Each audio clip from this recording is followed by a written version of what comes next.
The Boscombe Valley. We were seated at breakfast one morning, my wife and I, when the maid brought in a telegram. It was from Sherlock Holmes and ran in this way: "Have you a couple of days to spare? Have just been wired for from the west of England in connection with Boscombe Valley tragedy. Shall be glad if you will come with me. Air and scenery perfect. Leave Paddington by the 11,015. What do you say, dear?" said my wife, looking across at me. "Will you go?" I really don't know what to say. I have a fairly long list at present. "Oh, Anstruther would do your work for you. You have been looking a little pale lately. I think that the change would do you good, and you are always so interested in Mr. Sherlock Holmes's cases." "I should be ungrateful if I were not, seeing what I gained through one of them," I answered. "But if I am to go, I must pack at once, for I have only half an hour." My experience of camp life in Afghanistan had at least had the effect of making me a prompt and ready traveller. My wants were few and simple, so that in less than the time stated I was in a cab with my valise, rattling away to Paddington Station. Sherlock Holmes was pacing up and down the platform, his tall, gaunt figure made even gaunter and taller by his long grey travelling cloak and close-fitting cloth cap. "It is really very good of you to come, Watson," said he. "It makes a considerable difference to me, having someone with me on whom I can thoroughly rely. Local aid is always either worthless or else biased. If you will keep the 2 corner seats, I shall get the tickets." We had the carriage to ourselves, save for an immense litter of papers which Holmes had brought with him. Among these he rummaged and read, with intervals of note-taking and of meditation, until we were past reading. Then he suddenly rolled them all into a gigantic ball and tossed them up onto the rack. "Have you heard anything of the case?" he asked. "Not a word. I have not seen a paper for some days. The London press has not had very full accounts. I have just been looking through all the recent papers in order to master the particulars. It seems, from what I gather, to be one of those simple cases which are so extremely difficult. That sounds a little paradoxical, but it is profoundly true. Singularity is almost invariably a clue. The more featureless and commonplace a crime is, the more difficult it is to bring it home. In this case, however, they have established a very serious case against the son of the murdered man. It is a murder, then? Well, it is conjectured to be so. I shall take nothing for granted until I have the opportunity of looking personally into it. I will explain the state of things to you, as far as I have been able to understand it, in a very few words. Boscombe Valley is a country district not very far from Ross, in Herefordshire. The largest landed proprietor in that part is a Mr. John Turner, who made his money in Australia and returned some years ago to the old country. One of the farms which he held, that of Hatherley, was let to Mr. Charles McCarthy, who was also an ex-Australian. The men had known each other in the colonies, so that it was not unnatural that when they came to settle down they should do so as near each other as possible. Turner was apparently the richer man, so McCarthy became his tenant, but still remained, it seems, upon terms of perfect equality, as they were frequently together. McCarthy had one son, a lad of 18, and Turner had an only daughter of the same age, but neither of them had wives living. They appear to have avoided the society of the neighbouring English families, and to have led retired lives. Though both the McCarthys were fond of sport and were frequently seen at the race meetings of the neighbourhood. McCarthy kept 2 servants, a man and a girl. Turner had a considerable household, some half-dozen at the least. That is as much as I have been able to gather about the families. Now for the facts. On June 3rd, that is, on Monday last, McCarthy left his house at Hatherley about 3 in the afternoon and walked down to the Boscombe Pool, which is a small lake formed by the spreading out of the stream which runs down the Boscombe Valley. He had been out with his serving man in the morning at Ross, and he had told the man that he must hurry, as he had an appointment of importance to keep at 3. From that appointment he never came back alive. From Hatherley farmhouse to the Boscombe Pool is 1/4 mile, and 2 people saw him as he passed over this ground. One was an old woman, whose name is not mentioned, and the other was William Crowder, a gamekeeper in the employ of Mr. Turner. Both these witnesses depose that Mr. McCarthy was walking alone. The gamekeeper adds that within a few minutes of his seeing Mr. McCarthy pass, he had seen his son, Mr. James McCarthy, going the same way with a gun under his arm. To the best of his belief, the father was actually in sight at the time, and the son was following him. He thought no more of the matter until he heard in the evening of the tragedy that had occurred. The 2 McCarthys were seen after the time when William Crowder, the gamekeeper, lost sight of them. The Boscombe Pool is thickly wooded round, with just a fringe of grass and of reeds round the edge. A girl of 14, Patience Moran, who is the daughter of the lodge-keeper of the Boscombe Valley estate, was in one of the woods picking flowers. She states that while she was there, she saw, at the border of the wood and close by the lake, Mr. McCarthy and his son, and that they appeared to be having a violent quarrel. She heard Mr. Fall, McCarthy the elder, using very strong language to his son, and she saw the latter raise up his hand as if to strike his father. She was so frightened by their violence that she ran away and told her mother when she reached home that she had left the 2 McCarthys quarrelling near Boscombe Pool, and that she was afraid that they were going to fight. She had hardly said the words when young Mr. McCarthy came running up to the lodge to say that he had found his father dead in the wood, and to ask for the help of the lodge-keeper. He was much excited, without either his gun or his hat, and his right hand and sleeve were observed to be stained with fresh blood. On following him, they found the dead body stretched out upon the grass beside the pool. The head had been beaten in by repeated blows of some heavy and blunt weapon. The injuries were such as might very well have been inflicted by the butt end of his son's gun, which was found lying on the grass within a few paces of the body. Under these circumstances, the young man was instantly arrested, and a verdict of wilful murders. Having been returned at the inquest on Tuesday, he was on Wednesday brought before the magistrates at Ross, who have referred the case to the next assizes. Those are the main facts of the case as they came out before the coroner and the police court. I could hardly imagine a more damning case, I remarked. If ever circumstantial evidence pointed to a criminal, it does so here. Circumstantial evidence is a very tricky thing, answered Holmes thoughtfully. It may seem to point very straight to one thing, but if you shift your own point of view a little, you may find it pointing in an equally uncompromising manner to something entirely different. It must be confessed, however, that the case looks exceedingly grave against the young man, and it is very possible that he is indeed the culprit. There are several people in the neighbourhood, however, and among them Miss Turner, the daughter of the neighbouring landowner, who believe in his innocence, and who have retained Lestrade, whom you may recollect in connection with the study in scarlet, to work out the case in his interest. Lestrade, being rather puzzled, has referred the case to me, and hence it is that 2 middle-aged gentlemen are flying westward at 50 miles an hour instead of quietly digesting their breakfasts at home. I am afraid, said I, that the facts are so obvious that you will find little credit to be gained out of this case. There is nothing more deceptive than an obvious fact, he answered, laughing.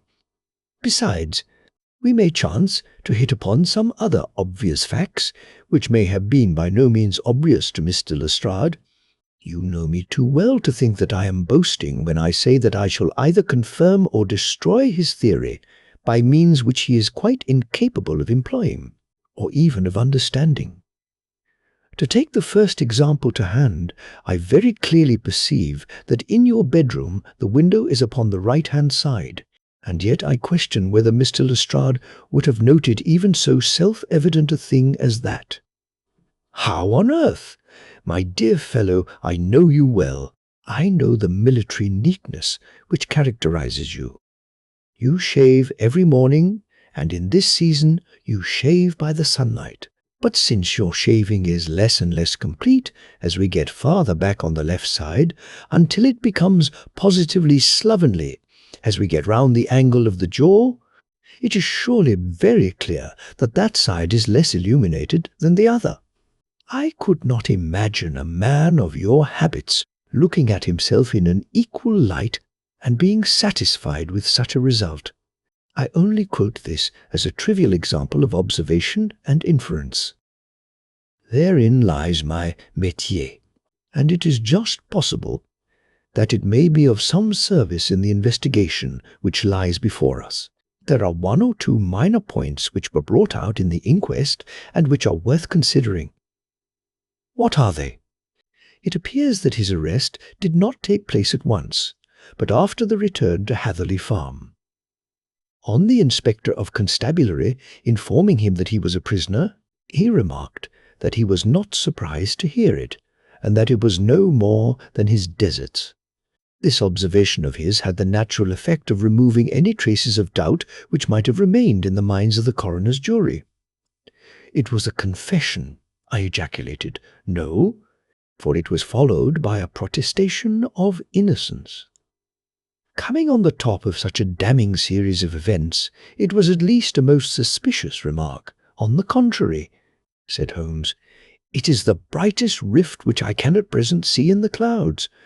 However innocent he might be, he could not be such an absolute imbecile as not to see that the circumstances were very black against him.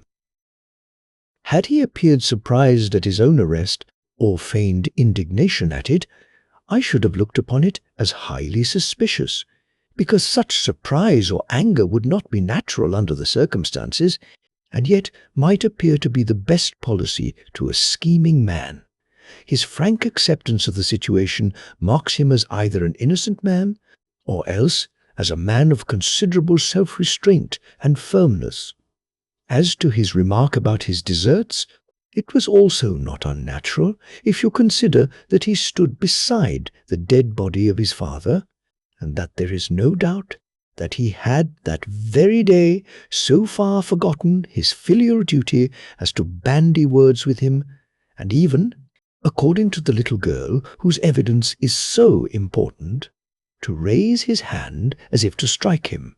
The self-reproach and contrition which are displayed in his remark appear to me to be the signs of a healthy mind, rather than of a guilty one. I shook my head. Many men have been hanged on far slighter evidence, I remarked. So they have, and many men have been wrongfully hanged. What is the young man's own account of the matter? It is, I am afraid, not very encouraging to his supporters, though there are one or two points in it which are suggestive. You will find it here, and may read it for yourself. He picked out from his bundle a copy of the local Herefordshire paper, and having turned down the sheet, he pointed out the paragraph in which the unfortunate young man had given his own statement of what had occurred. I settled myself down in the corner of the carriage and read it very carefully. It ran in this way: Mr. James McCarthy, the only son of the deceased, was then called and gave evidence as follows. I had been away from home for 3 days at Bristol, and had only just returned upon the morning of last Monday, the 3rd. My father was absent from home at the time of my arrival, and I was informed by the maid that he had driven over to Ross with John Cobb, the groom. Shortly after my return, I heard the wheels of his trap in the yard, and, looking out of my window, I saw him get out and walk rapidly out of the yard, though I was not aware in which direction he was going. I then took my gun and strode out in the direction of the Boscombe Pool, with the intention of visiting the rabbit warren, which is upon the other side. On my way, I saw William Crowder, the gamekeeper, as he had stated in his evidence, but he is mistaken in thinking that I was following my father. I had no idea that he was in front of me. When about 100 yards from the pool, I heard a cry of "Coo-ee!" which was a usual signal between my father and myself. I then hurried forward and found him standing by the pool. He appeared to be much surprised at seeing me and asked me rather roughly what I was doing there. A conversation ensued which led to high words and almost to blows, for my father was a man of a very violent temper. Seeing that his passion was becoming ungovernable, I left him and returned towards Hatherley Farm. I had not gone more than 150 yards, however, when I heard a hideous outcry behind me, which caused me to run back again. I found my father expiring upon the ground, with his head terribly injured. I dropped my gun and held him in my arms, but he almost instantly expired. I knelt beside him for some minutes, and then made my way to Mr. Turner's lodge-keeper, his house being the nearest, to ask for assistance. I saw no one near my father when I returned, and I have no idea how he came by his injuries. He was not a popular man, being somewhat cold and forbidding in his manners, but he had, as far as I know, no active enemies. I know nothing further of the matter. The coroner: Did your father make any statement to you before he died? Witness: He mumbled a few words, but I could only catch some allusion to a rat. The coroner: What did you understand by that? Witness: It conveyed no meaning to me. I thought that he was delirious. The coroner: What was the point upon which you and your father had this final quarrel? Witness: I should prefer not to answer. The coroner: I am afraid that I must press it. Witness: It is really impossible for me to tell you. I can assure you that it has nothing to do with the sad tragedy which followed. The coroner: That is for the court to decide. I need not point out to you that your refusal to answer will prejudice your case considerably in any future proceedings which may arise. Witness: I must still refuse. The coroner: I understand that the cry of "Cooees" was a common signal between you and your father? Witness: It was. The coroner: How was it, then, that he uttered it before he saw you, and before he even knew that you had returned from Bristol? Witness: With considerable confusion, I do not know. A juryman: Did you see nothing which aroused your suspicions when you returned on hearing the cry and found your father fatally injured? Witness: Nothing definite. The coroner: What do you mean? Witness: I was so disturbed and excited as I rushed out into the open that I could think of nothing except of my father. Yet I have a vague impression that as I ran forward, something lay upon the ground to the left of me. It seemed to me to be something grey in colour, a coat of some sort, or a plaid perhaps. When I rose from my father, I looked round for it, but it was gone. Do you mean that it disappeared before you went for help? Yes, it was gone. You cannot say what it was? No, I had a feeling something was there. How far from the body? 12 yards or so. And how far from the edge of the wood? About the same. Then if it was removed, it was while you were within 12 yards of it. Yes, but with my back towards it. This concluded the examination of the witness. I see, said I as I glanced down the column, that the coroner in his concluding remarks was rather severe upon young McCarthy. He calls attention, and with reason, to the discrepancy about his father having signalled to him before seeing him, also to his refusal to give details of his conversation with his father, and his singular account of his father's dying words. They are all, as he remarks, very much against the son. Holmes laughed softly to himself and stretched himself out upon the cushioned seat. Both you and the coroner have been at some pains, said he, to single out the very strongest points in the young man's favour. Don't you see that you alternately give him credit for having too much imagination and too little? Too little. If he could not invent a cause of quarrel which would give him the sympathy of the jury. Too much.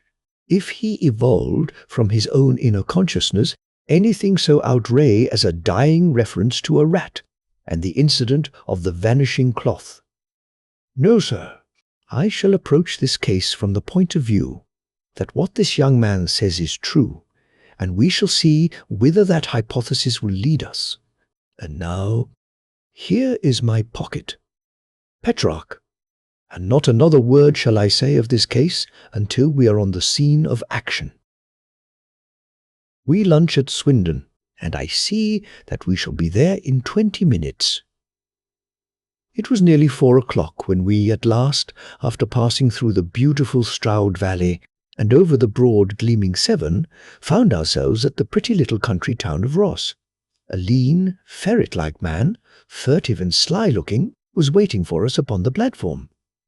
In spite of the light brown dust coat and leather leggings which he wore in deference to his rustic surroundings, I had no difficulty in recognizing Lestrade of Scotland Yard.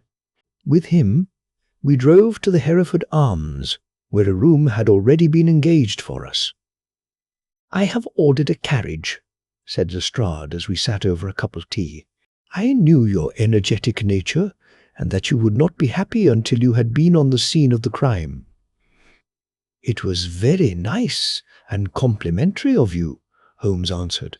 "It is entirely a question of barometric pressure." Lestrade looked startled. "I do not quite follow," he said. "How is the glass?" 29, I see.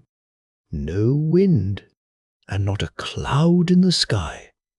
I have a case full of cigarettes here which need smoking, and the sofa is very much superior to the usual country hotel abomination. I do not think that it is probable that I shall use the carriage tonight." Lestrade laughed indulgently. "You have, no doubt, already formed your conclusions from the newspapers," he said. "The case is as plain as a pikestaff, and the more one goes into it, the plainer it becomes. Still, of course, one can't refuse a lady, and such a very positive one, too. She has heard of you and would have your opinion, though I repeatedly told her that there was nothing which you could do which I had not already done. Why, bless my soul, here is her carriage at the door." He had hardly spoken before there rushed into the room one of the most lovely young women that I have ever seen in my life. Her violet eyes shining, her lips parted, a pink flush upon her cheeks, all thought of her natural reserve lost in her overpowering excitement and concern. "Oh, Mr. Sherlock Holmes!" she cried, glancing from one to the other of us, and finally, with a woman's quick intuition fastening upon my companion, "I am so glad that you have come. I have driven down to tell you so. I know that James didn't do it. I know it, and I want you to start upon your work knowing it too. Never let yourself doubt upon that point. We have known each other since we were little children, and I know his faults as no one else does. But he is too tender-hearted to hurt a fly. Such a charge is absurd to anyone who really knows him." "I hope we may clear him, Miss Turner," said Sherlock Holmes. "You may rely upon my doing all that I can. But you have read the evidence. You have formed some conclusion. Do you not see some loophole, some flaw? Do you not yourself think that he is innocent? I think that it is very probable." "There now!" she cried, throwing back her head and looking defiantly at Lestrade. "You hear? He gives me hopes." Lestrade shrugged his shoulders. "I am afraid that my colleague has been a little quick in forming his conclusions," he said, "but he is right." "Oh, I know that he is right. James never did it. And about his quarrel with his father, I am sure that the reason why he would not speak about it to the coroner was because I was concerned in it." "In what way?" asked Holmes. "It is no time for me to hide anything." James and his father had many disagreements about me. Mr. McCarthy was very anxious that there should be a marriage between us. James and I have always loved each other as brother and sister, but of course he is young and has seen very little of life yet, well, he naturally did not wish to do anything like that yet, so there were quarrels, and this, I am sure, was one of them. "And your father?" asked Holmes. "Was he in favour of such a union?" "No, he was averse to it also. No one but Mr. McCarthy was in favour of it." A quick blush passed over her fresh young face as Holmes shot one of his keen, questioning glances at her. "Thank you for this information," said he. "May I see your father if I call tomorrow?" "I'm afraid the doctor won't allow it." "The doctor?"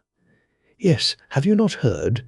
Poor father has never been strong for years back, but this has broken him down completely.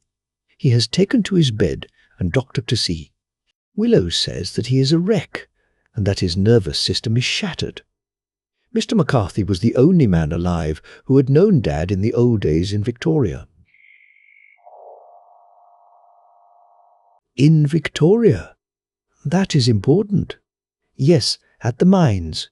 "Quite so, at the gold mines, where, as I understand, Mr. Turner made his money." "Yes, certainly." "Thank you, Miss Turner. You have been of material assistance to me. You will tell me if you have any news tomorrow. No doubt you will go to the prison to see James."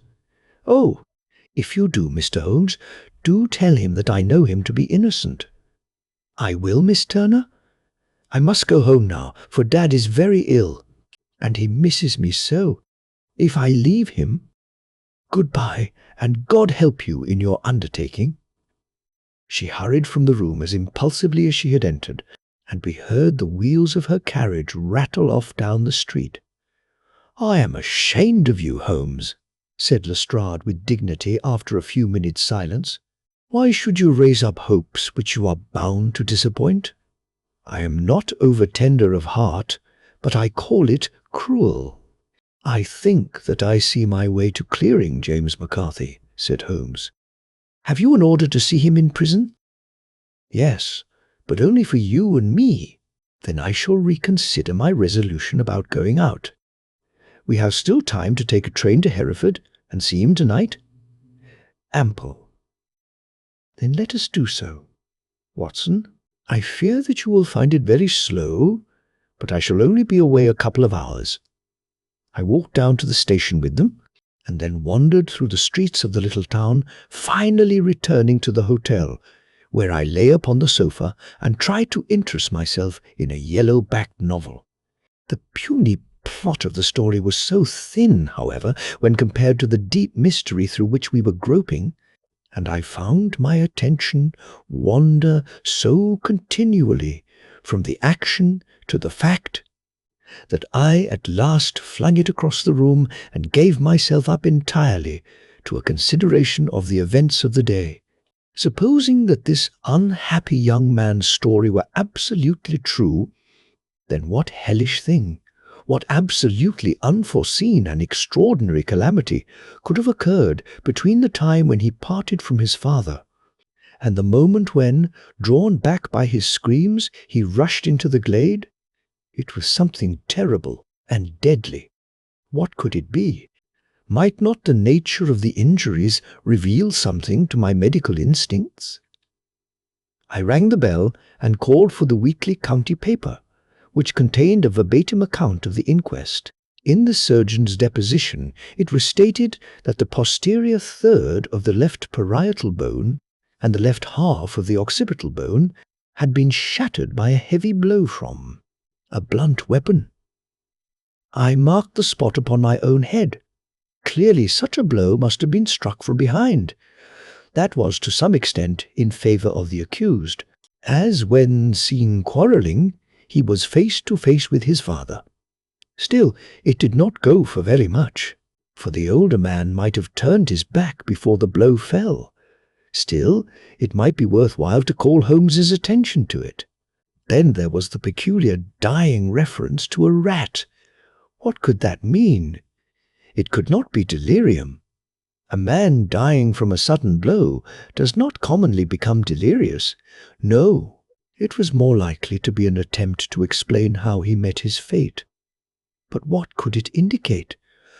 I cudgelled my brains to find some possible explanation, and then the incident of the grey cloth seen by young McCarthy. If that were true, the murderer must have dropped some part of his dress, presumably his overcoat, in his flight, and must have had the hardihood to return and to carry it away at the instant when the sun was kneeling with his back turned not a dozen paces off. What a tissue of mysteries and improbabilities the whole thing was! I did not wonder at Lestrade's opinion, and yet I had so much faith in Sherlock Holmes's insight that I could not lose hope as long as every fresh fact seemed to strengthen his conviction of young McCarthy's innocence. It was late before Sherlock Holmes returned. He came back alone, for Lestrade was staying in lodgings in the town. "The glass still keeps very high," he remarked as he sat down. "It is of importance that it should not rain before we are able to go over the ground.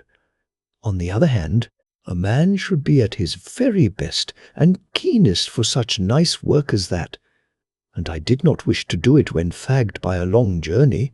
I have seen young McCarthy. And what did you learn from him? Nothing. Could he throw no light?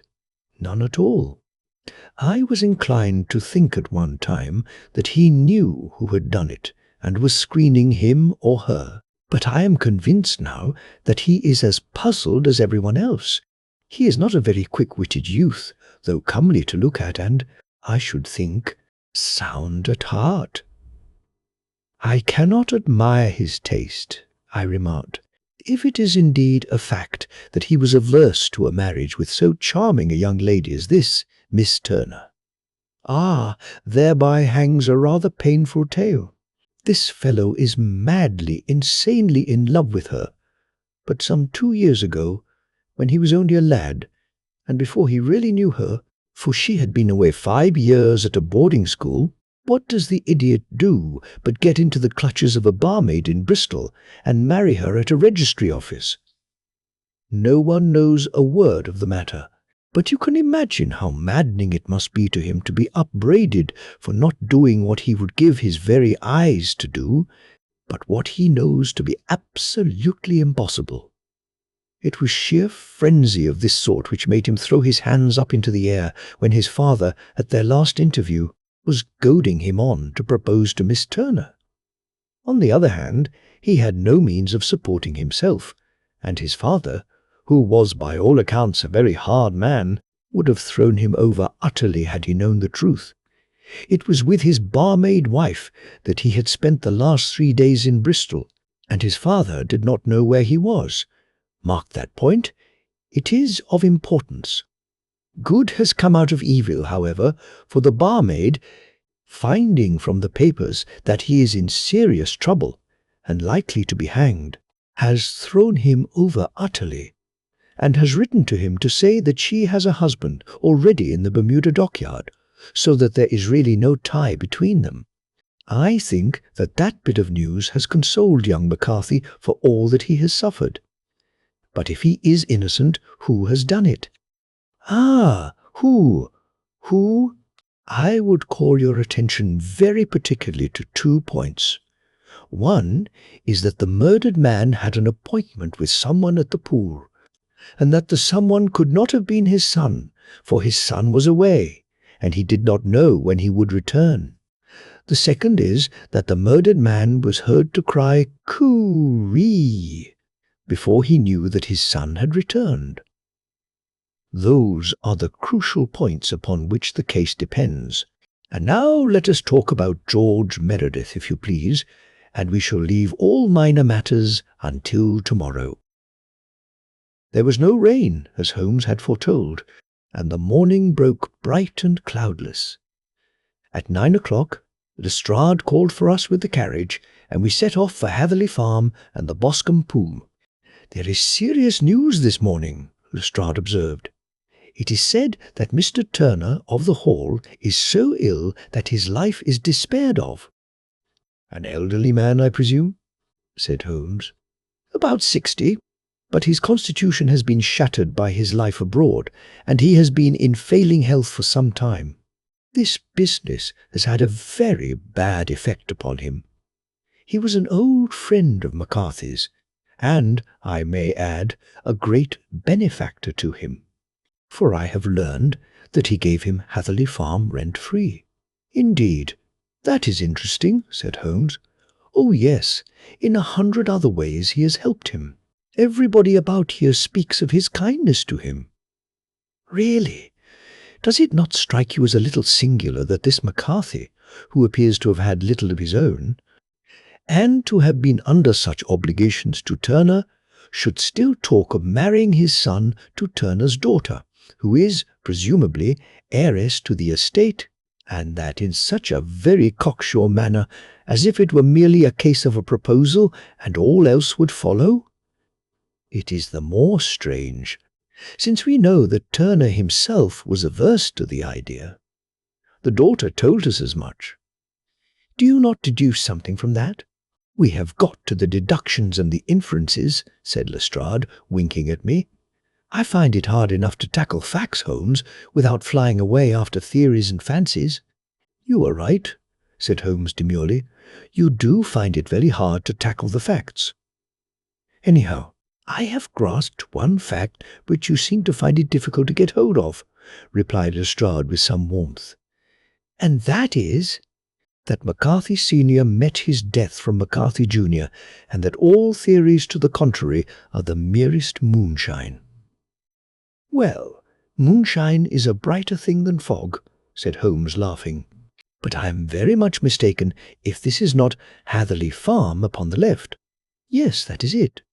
It was a widespread, comfortable-looking building, 2-storied, slate-roofed, with great yellow blotches of lichen upon the grey walls. The drawn blinds and the smokeless chimneys, however, gave it a stricken look, as though the weight of this horror still lay heavy upon it. We called at the door, when the maid, at Holmes's request, showed us the boots which her master wore at the time of his death, and also a pair of the son's, though not the pair which he had then had. Having measured these very carefully from 7 or 8 different points, Holmes desired to be led to the courtyard, from which we all followed the winding track which led to Boscombe Pool. Sherlock Holmes was transformed when he was hot upon such a scent as this. Men who had only known the quiet thinker and logician of Baker Street would have failed to recognize him. His face flushed and darkened. His brows were drawn into 2 hard black lines, while his eyes shone out from beneath them with a steely glitter. His face was bent downward, his shoulders bowed, his lips compressed, and the veins stood out like whipcord in his long sinewy neck. His nostrils seemed to dilate with a purely animal lust for the chase, and his mind was so absolutely concentrated upon the matter before him that a question or remark fell unheeded upon his ears, or, at the most, only provoked a quick, impatient snarl in reply. Swiftly and silently he made his way along the track which ran through the meadows, and so, by way of the woods, to the Boscombe Pool. It was damp, marshy ground, as is all that district, and there were marks of many feet, both upon the path and amid the short grass which bounded it on either side. Sometimes Holmes would hurry on, sometimes stop dead, and once he made quite a little detour into the meadow. Lestrade and I walked behind him, the detective indifferent and contemptuous, while I watched my friend with the interest which sprang from the conviction that every one of his actions was directed towards a definite end. The Boscombe Pool, which is a little reed-girt sheet of water some 50 yards across, is situated at the boundary between the Hatherley Farm and the private park of the wealthy Mr. Turner. Above the woods which lined it upon the farther side, we could see the red, jutting pinnacles which marked the site of the rich landowner's dwelling. On the Hatherley side of the pool, the woods grew very thick, and there was a narrow belt of sodden grass 20 paces across between the edge of the trees and the reeds which lined the lake. Lestrade showed us the exact spot at which the body had been found, and, indeed, so moist was the ground that I could plainly see the traces which had been left by the fall of the stricken man. To Holmes, as I could see by his eager face and peering eyes, very many other things were to be read upon the trampled grass. He ran round like a dog who is picking up a scent, and then turned upon my companion. "What did you go into the pool for?" he asked. "I fished about with a rake. I thought there might be some weapon or other trace. But how on earth—" "Oh, tut, tut, I have no time. That left foot of yours with its inward twist is all over the place. A mole could trace it, and there it vanishes among the reeds. Oh, how simple it would all have been had I been here before they came, like a herd of buffalo, and wallowed all over it. Here is where the party with the lodge-keeper came, and they have covered all tracks for 6 or 8 feet round the body. But here are 3 separate tracks of the same feet." He drew out a lens and lay down upon his waterproof to have a better view, talking all the time rather to himself than to us. "These are young McCarthy's feet. Twice he was walking, and once he ran swiftly, so that the soles are deeply marked and the heels hardly visible. That bears out his story. He ran when he saw his father on the ground. Then here are the father's feet as he paced up and down. What is this then? It is the butt end of the gun as the son stood listening. And this? Ha! Ha! What have we here? Tiptoes, tiptoes, square too, quite unusual boots. They come, they go, they come again. Of course that was for the cloak. Now where did they come from?" He ran up and down, sometimes losing, sometimes finding the track, until we were well within the edge of the wood and under the shadow of a great beech, the largest tree in the neighbourhood. Holmes traced his way to the farther side of this, and lay down once more upon his face with a little cry of satisfaction. For a long time he remained there, turning over the leaves and dried sticks, gathering up what seemed to me to be dust into an envelope, and examining with his lens not only the ground, but even the bark of the tree as far as he could reach. A jagged stone was lying among the moss, and this also he carefully examined and retained. Then he followed a pathway through the wood until he came to the high road, where all traces were lost. "It has been a case of considerable interest," he remarked, returning to his natural manner. "I fancy that this grey house on the right must be the lodge. I think that I will go in and have a word with Moran, and perhaps write a little note. Having done that, we may drive back to our luncheon. You may walk to the cab, and I shall be with you presently." It was about 10 minutes before we regained our cab and drove back into Ross, Holmes still carrying with him the stone which he had picked up in the wood. "This may interest you, Lestrade," he remarked, holding it out. "The murder was done with it." "I see no marks. There are none." "How do you know, then?" "The grass was growing under it. It had only lain there a few days. There was no sign of a place whence it had been taken. It corresponds with the injuries. There is no sign of any other weapon.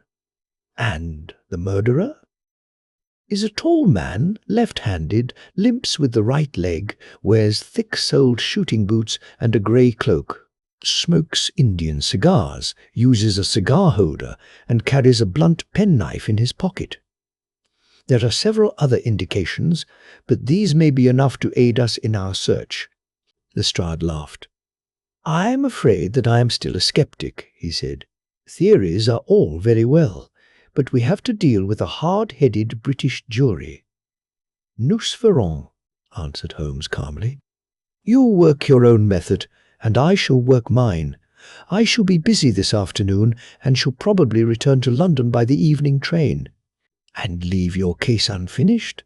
"No, finished. But the mystery It is solved. Who was the criminal then? The gentleman I describe. But who is he? Surely it would not be difficult to find out. This is not such a populous neighborhood. Lestrade shrugged his shoulders. I am a practical man, he said, and I really cannot undertake to go about the country looking for a left-handed gentleman with a game leg. I should become the laughing stock of Scotland Yard. All right, said Holmes quietly.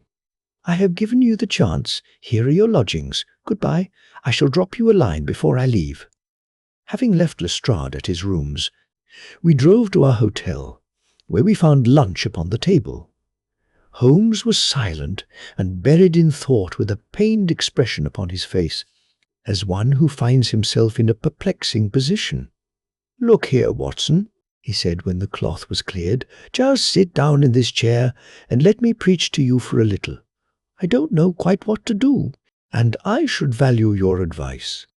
Light a cigar and let me expound. Pray do so. Well now, in considering this case, there are 2 points about young McCarthy's narrative which struck us both instantly, although they impressed me in his favour and you against him. One was the fact that his father should, according to his account, cry "Cooey" before seeing him. The other was his singular dying reference to a rat. He mumbled several words. You understand, but that was all that caught the son's ear. Now, from this double point, our research must commence, and we will begin it by presuming that what the lad says is absolutely true. What of this "Cooey" then? Well, obviously it could not have been meant for the son. The son, as far as he knew, was in Bristol. It was mere chance that he was within earshot. The "Cooey" was meant to attract the attention of whoever it was that he had the appointment with. But "cooeys" is a distinctly Australian cry, and one which is used between Australians. There is a strong presumption that the person whom McCarthy expected to meet him at Boscombe Pool was someone who had been in Australia. What of the rat, then? Sherlock Holmes took a folded paper from his pocket and flattened it out on the table. This is a map of the colony of Victoria, he said. I wired to Bristol for it last night. He put his hand over part of the map. What do you read? A arat I read. And now? He raised his hand. Ballarat. Quite so. That was the word the man uttered, and of which his son only caught the last 2 syllables. He was trying to utter the name of his murderer. So and so of Ballarat. It is wonderful, I exclaimed. It is obvious. And now, you see, I had narrowed the field down considerably. The possession of a grey garment was a third point which, granting the son's statement to be correct, was a certainty. We have come now out of mere vagueness to the definite conception of an Australian from Ballarat with a grey cloak. Certainly. And one who was at home in the district, for the pool can only be approached by the farm or by the estate, where strangers could hardly wander. Quite so. Then comes our expedition of today. By an examination of the ground, I gained the trifling details which I gave to that imbecile Lestrade as to the personality of the criminal. But how did you gain them? You know my method. It is founded upon the observation of trifles. His height. I know that you might roughly judge from the length of his stride. His boots, too, might be told from their traces. Yes, they were peculiar boots. But his lameness? The impression of his right foot was always less distinct than his left. He put less weight upon it. Why? Because he limped. He was lame. But his left-handedness. You were yourself struck by the nature of the injury, as recorded by the surgeon at the inquest. The blow was struck from immediately behind, and yet was upon the left side. Now, how can that be, unless it were by a left-handed man. He had stood behind that tree during the interview between the father and son. He had even smoked there.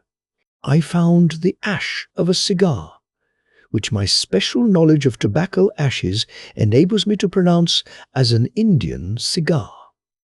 I have, as you know, devoted some attention to this, and written a little monograph on the ashes of 140 different varieties of pipe, cigar, and cigarette tobacco.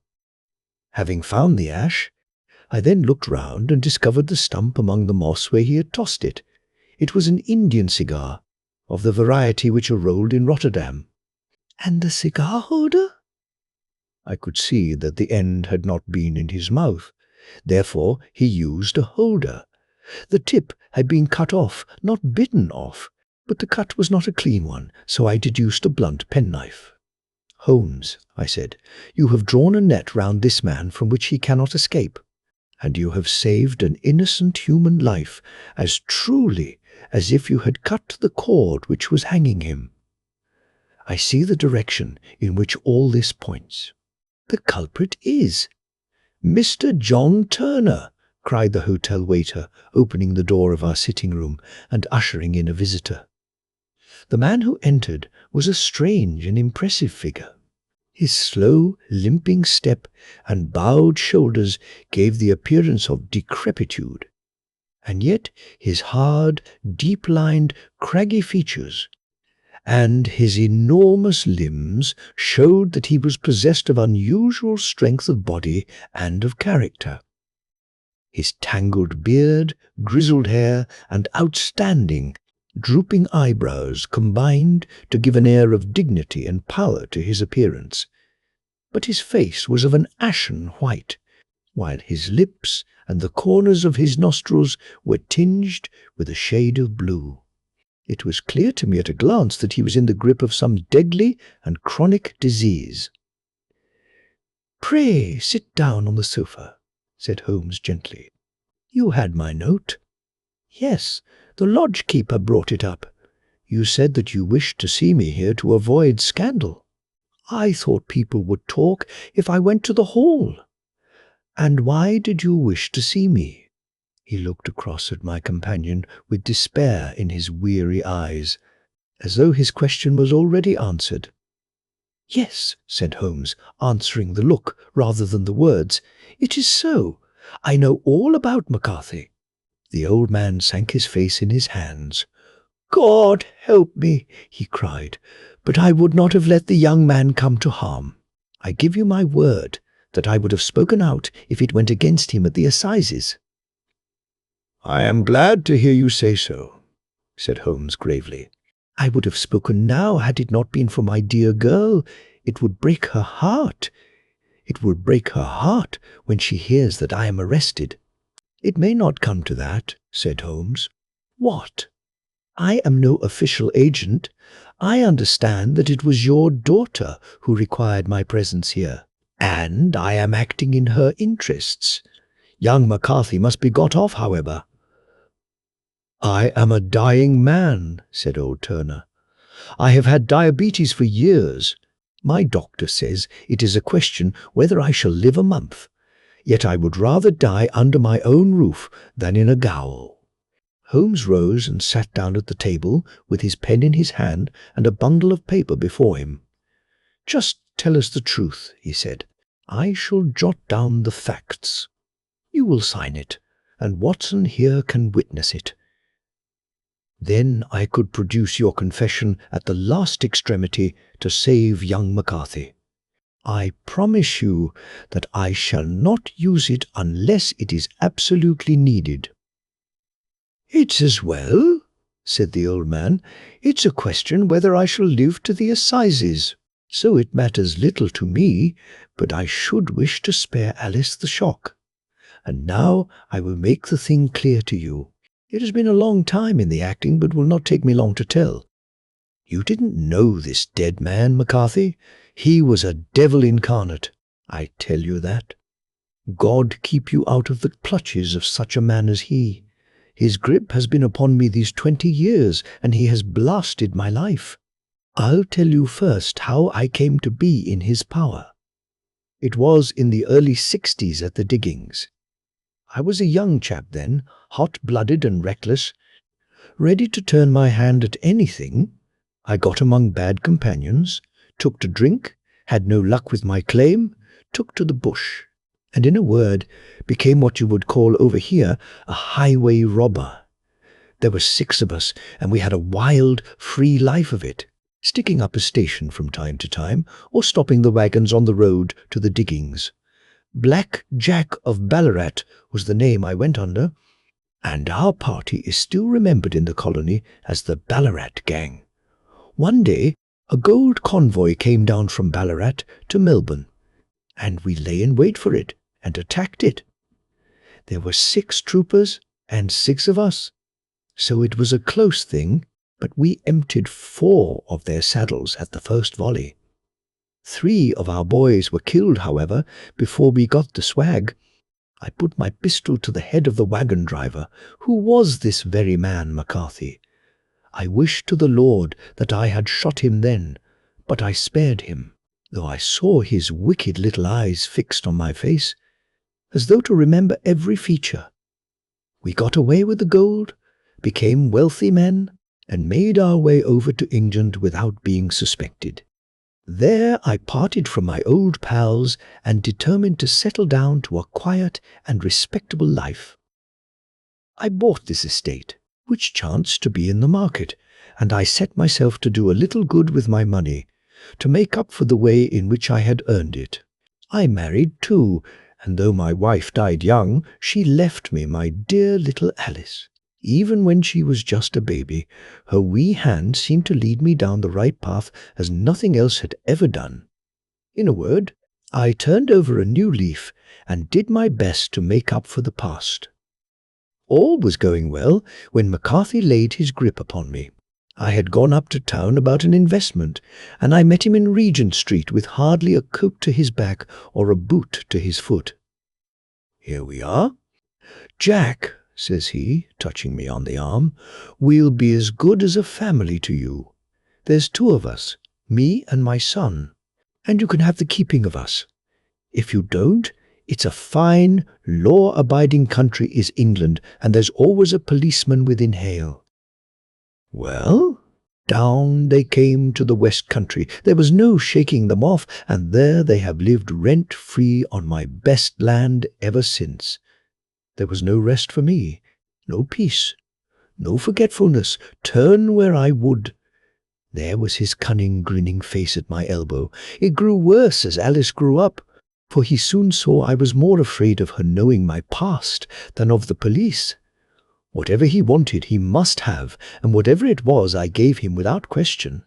Land, money, houses, until at last he asked a thing which I could not give. He asked for Alice. His son, you see, had grown up, and so had my girl, and as I was known to be in weak health, it seemed a fine stroke to him that his lad should step into the whole property. But there I was, firm. I would not have his cursed stock mixed with mine. Not that I had any dislike to the lad, but his blood was in him, and that was enough. I stood firm. McCarthy threatened. I braved him to do his worst. We were to meet at the pool midway between our houses to talk it over. When I went down there, I found him talking with his son, so I smoked a cigar and waited behind a tree until he should be alone. But as I listened to his talk, all that was black and bitter in me seemed to come uppermost.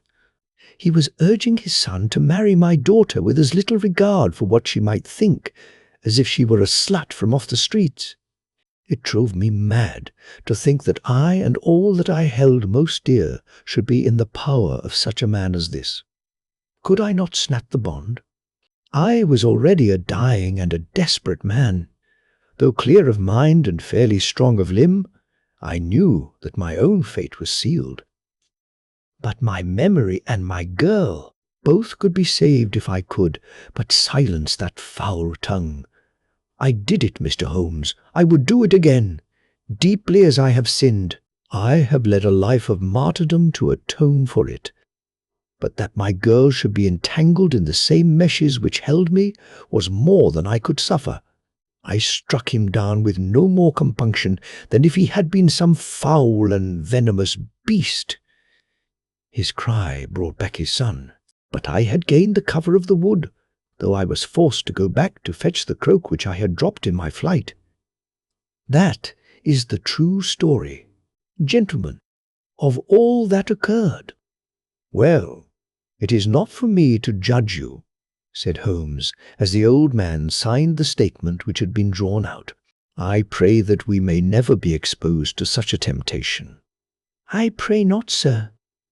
And what do you intend to do? In view of your health, nothing. You are yourself aware that you will soon have to answer for your deed at a higher court than the assizes. I will keep your confession, and if McCarthy is condemned, I shall be forced to use it. If not, it shall never be seen by mortal eye, and your secret, whether you be alive or dead, shall be safe with us. Farewell, then, said the old man solemnly.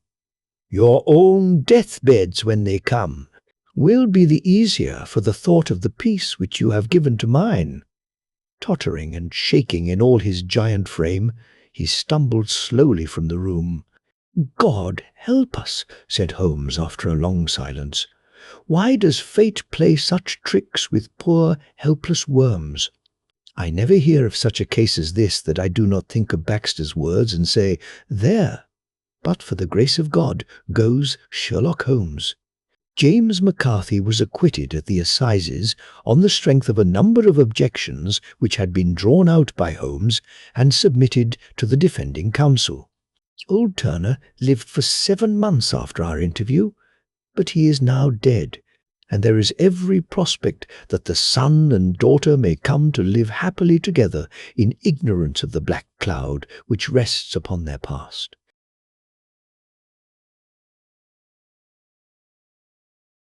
The 5 orange pips. When I glance over my notes and records of the Sherlock Holmes cases between the years 82 and 90, I am faced by so many which present strange and interesting features that it is no easy matter to know which to choose and which to leave. Some, however, have already gained publicity through the papers, and others have not offered a field for those peculiar qualities which my friend possessed in so high a degree, and which it is the object of these papers to illustrate.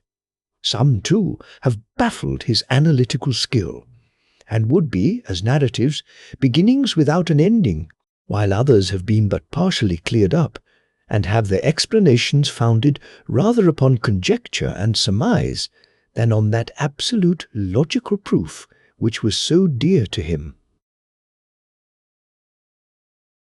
There is, however, one of these last, which was so remarkable in its details and so startling in its results that I am tempted to give some account of it in spite of the fact that there are points in connection with it which never have been, and probably never will be, entirely cleared up. The year 87 furnished us with a long series of cases of greater or less interest, of which I retain the records. Among my headings under this 112 months, I find an account of the adventure of the Paradol Chamber, of the Amateur Mendicant Society, who held a luxurious club in the lower vault of a furniture warehouse, of the facts connected with the loss of the British Bach, Sophie Anderson, of the singular adventures of the Grice Pattersons in the island of Uffa, and finally of the Camberwell poisoning case. In the latter, as may be remembered, Sherlock Holmes was able, by winding up the dead man's watch, to prove that it had been wound up 2 hours before, and that therefore the deceased had gone to bed within that time. A deduction which was of the greatest importance in clearing up the case. All these I may sketch out at some future date, but none of them present such singular features as the strange train of circumstances which I have now taken up my pen to describe. It was in the latter days of September, and the equinoctial gales had set in with exceptional violence. All day the wind had screamed and the rain had beaten against the windows, so that even here, in the heart of great handmade London, we were forced to raise our minds for the instant from the routine of life and to recognize the presence of those great elemental forces which shriek at mankind through the bars of his civilization like untamed beasts in a cage. As evening drew in, the storm grew higher and louder, and the wind cried and sobbed like a child in the chimney. Sherlock Holmes sat moodily at one side of the fireplace, cross-indexing his records of crime, while I at the other was deep in one of Clark Russell's fine sea stories until the howl of the gale from without seemed to blend with the text, and the splash of the rain to lengthen out into the long swash of the sea waves. My wife was on a visit to her mother's, and for a few days I was a dweller once more in my old quarters at Baker Street. "Why," said I, glancing up at my companion, "that was surely the bell. Who could come tonight? Some friend of yours, perhaps?" "Except yourself, I have none," he answered. "I do not encourage visitors." "A client, then?" "If so, it is a serious case. Nothing less would bring a man out on such a day and at such an hour. But I take it that it is more likely to be some crony of the landlady's." Sherlock Holmes was wrong in his conjecture, however, for there came a step in the passage and a tapping at the door. He stretched out his long arm to turn the lamp away from himself and towards the vacant chair upon which a newcomer must sit. "Come in," said he. The man who entered was young, some 22 at the outside, well-groomed and trimly clad, with something of refinement and delicacy in his bearing. The streaming umbrella which he held in his hand, and his long, shining waterproof, told of the fierce weather through which he had come. He looked about him anxiously in the glare of the lamp, and I could see that his face was pale and his eyes heavy, like those of a man who is weighed down with some great anxiety. "I owe you an apology," he said, raising his golden pince-nez to his eyes. "I trust that I am not intruding. I fear that I have brought some traces of the storm and rain into your snug chamber." "Give me your coat and umbrella," said Holmes. "They may rest here on the hook, and will be dry presently. You have come up from the southwest, I see." "Yes, from Horsham." "That clay and chalk mixture which I see upon your toe-caps is quite distinctive." "I have come for advice." "That is easily got." "And help." "That is not always so easy." "I have heard of you, Mr. Holmes. I heard from Major Prendergast how you saved him in the Tankerville Club scandal." "Ah, of course. He was wrongfully accused of cheating at cards. He said that you could solve anything. He said too much, that you are never beaten." "I have been beaten 4 times, 3 times by men, and once by a woman. But what is that compared with the number of your successes? It is true that I have been generally successful." "Then you may be so with me. I beg that you will draw your chair up to the fire and favor me with some details as to your case. It is no ordinary one. None of those which come to me are. I am the last court of appeal. And yet I question, sir, whether, in all your experience, you have ever listened to a more mysterious and inexplicable chain of events than those which have happened in my own family." "You fill me with interest," said Holmes. "Pray give us the essential facts from the commencement, and I can afterwards question you as to those details which seem to me to be most important." The young man pulled his chair up and pushed his wet feet out towards the blaze. "My name," said he, "is John Openshaw, but my own affairs have, as far as I can understand, little to do with this awful business. It is a hereditary matter, so in order to give you an idea of the facts, I must go back to the commencement of the affair. You must know that my grandfather had 2 sons, my uncle Elias and my father Joseph. My father had a small factory at Coventry, which he enlarged at the time of the invention of bicycling. He was a patentee of the open-shore unbreakable tire, and his business met with such success that he was able to sell it and to retire upon a handsome competence.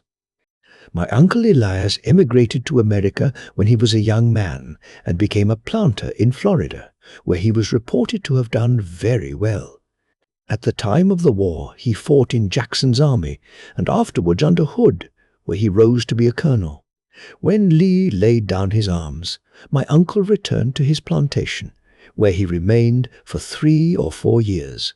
About 1869 or 1870, he came back to Europe and took a small estate in Sussex, near Horsham. He had made a very considerable fortune in the States, and his reason for leaving them was his aversion to the Negroes and his dislike of the Republican policy in extending the franchise to them. He was a singular man, fierce and quick-tempered, very foul-mouthed when he was angry, and of a most retiring disposition. During all the years that he lived at Horsham, I doubt if ever he set foot in the town. He had a garden and 2 or 3 fields round his house, and there he would take his exercise, though very often for weeks on end he would never leave his room. He drank a great deal of brandy and smoked very heavily, but he would see no society and did not want any friends, not even his own brother. He didn't mind me. In fact, he took a fancy to me, for at the time when he saw me first, I was a youngster of 12 or so. This would be in the year 1878, after he had been 8 or 9 years in England. He begged my father to let me live with him, and he was very kind to me in his way. When he was sober, he used to be fond of playing backgammon and draughts with me, and he would make me his representative both with the servants and with the tradespeople, so that by the time that I was 16 I was quite master of the house. I kept all the keys and could go where I liked and do what I liked, so long as I did not disturb him in his privacy. There was one singular exception, however, for he had a single room, a lumber room, up among the attics, which was invariably locked, and which he would never permit either me or anyone else to enter. With a boy's curiosity, I have peeped through the keyhole, but I was never able to see more than such a collection of old trunks and bundles as would be expected in such a room. One day, it was in March, 1883, a letter with a foreign stamp lay upon the table in front of the colonel's plate.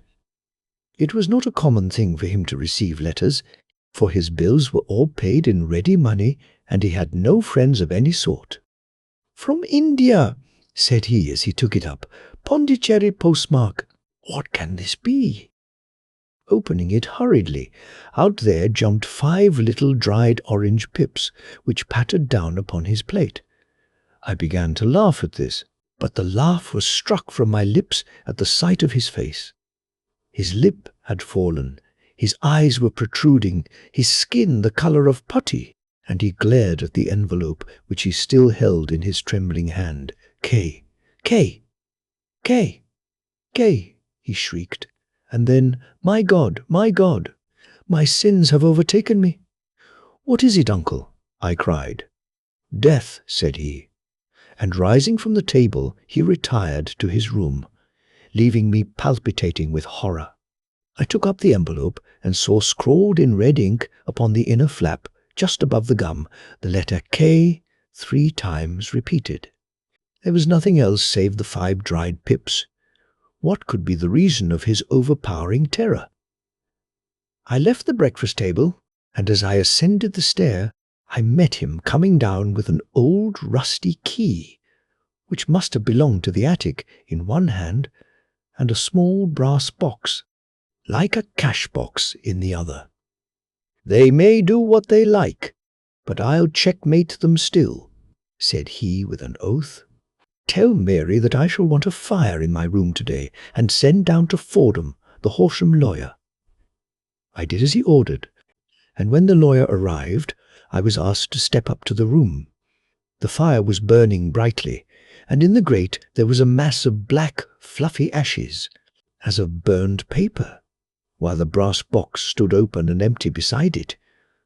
As I glanced at the box, I noticed, with a start, that upon the lid was printed the treble K, which I had read in the morning upon the envelope. "I wish you, John," said my uncle, "to witness my will.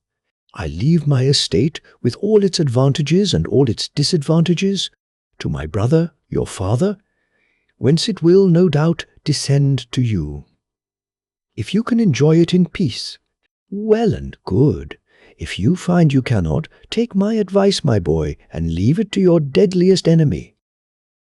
I am sorry to give you such a two-edged thing, but I can't say what turn things are going to take. Kindly sign the paper where Mr. Fordham shows you."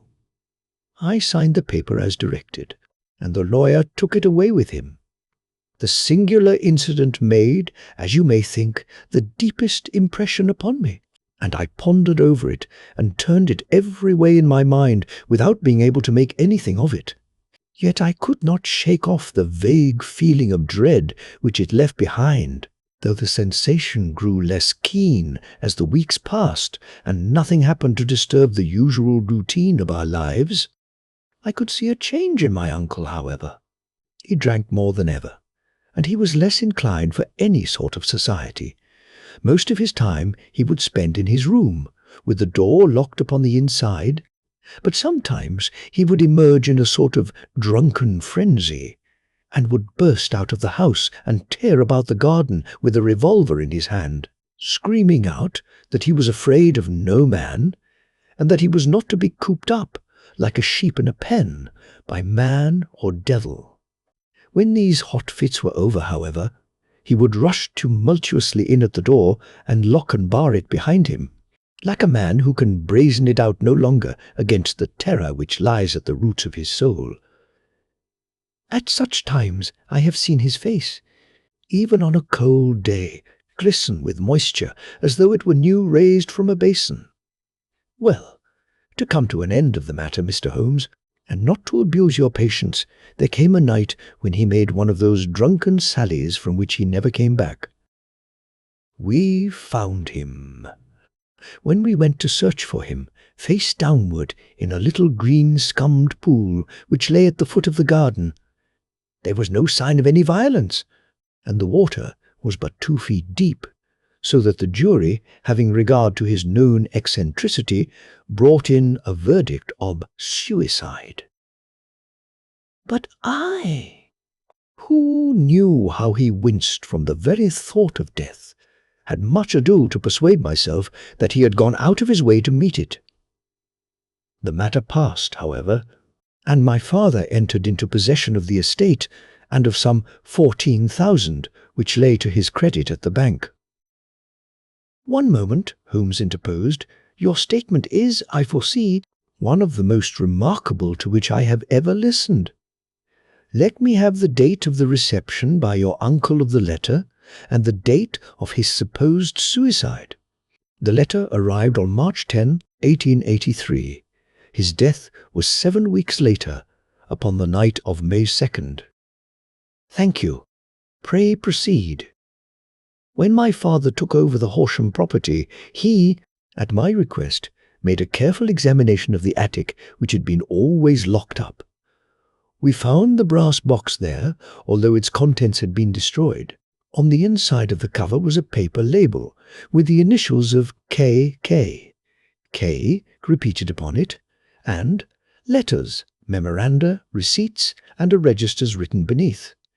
These, we presume, indicated the nature of the papers which had been destroyed by Colonel Openshaw. For the rest, there was nothing of much importance in the attic save a great many scattered papers and notebooks bearing upon my uncle's life in America. Some of them were of the war-time, and showed that he had done his duty well, and had borne the repute of a brave soldier. Others were of a date during the reconstruction of the Southern States, and were mostly concerned with politics, for he had evidently taken a strong part in opposing the carpet-bag politicians who had been sent down from the north. Well, it was the beginning of '84 when my father came to live at Horsham, and all went as well as possible with us until the January of '85. On the 4th day after the New Year, I heard my father give a sharp cry of surprise as we sat together at the breakfast table. There he was, sitting with a newly opened envelope in one hand and 5 dried orange pips in the outstretched palm of the other one. He had always laughed at what he called my cock and bull story about the colonel, but he looked very scared and puzzled now that the same thing had come upon himself. "Why, what on earth does this mean, John?" he stammered. My heart had turned to lead. "It is K, K, K," said I. He looked inside the envelope. "So it is," he cried. "Here are the very letters. But what is this written above them?" "Put the papers on the sundial," I read, peeping over his shoulder. "What papers?" "What sundial?" he asked. "The sundial in the garden." "There is no other," said I, "but the papers must be those that are destroyed." "Pooh," said he, gripping hard at his courage.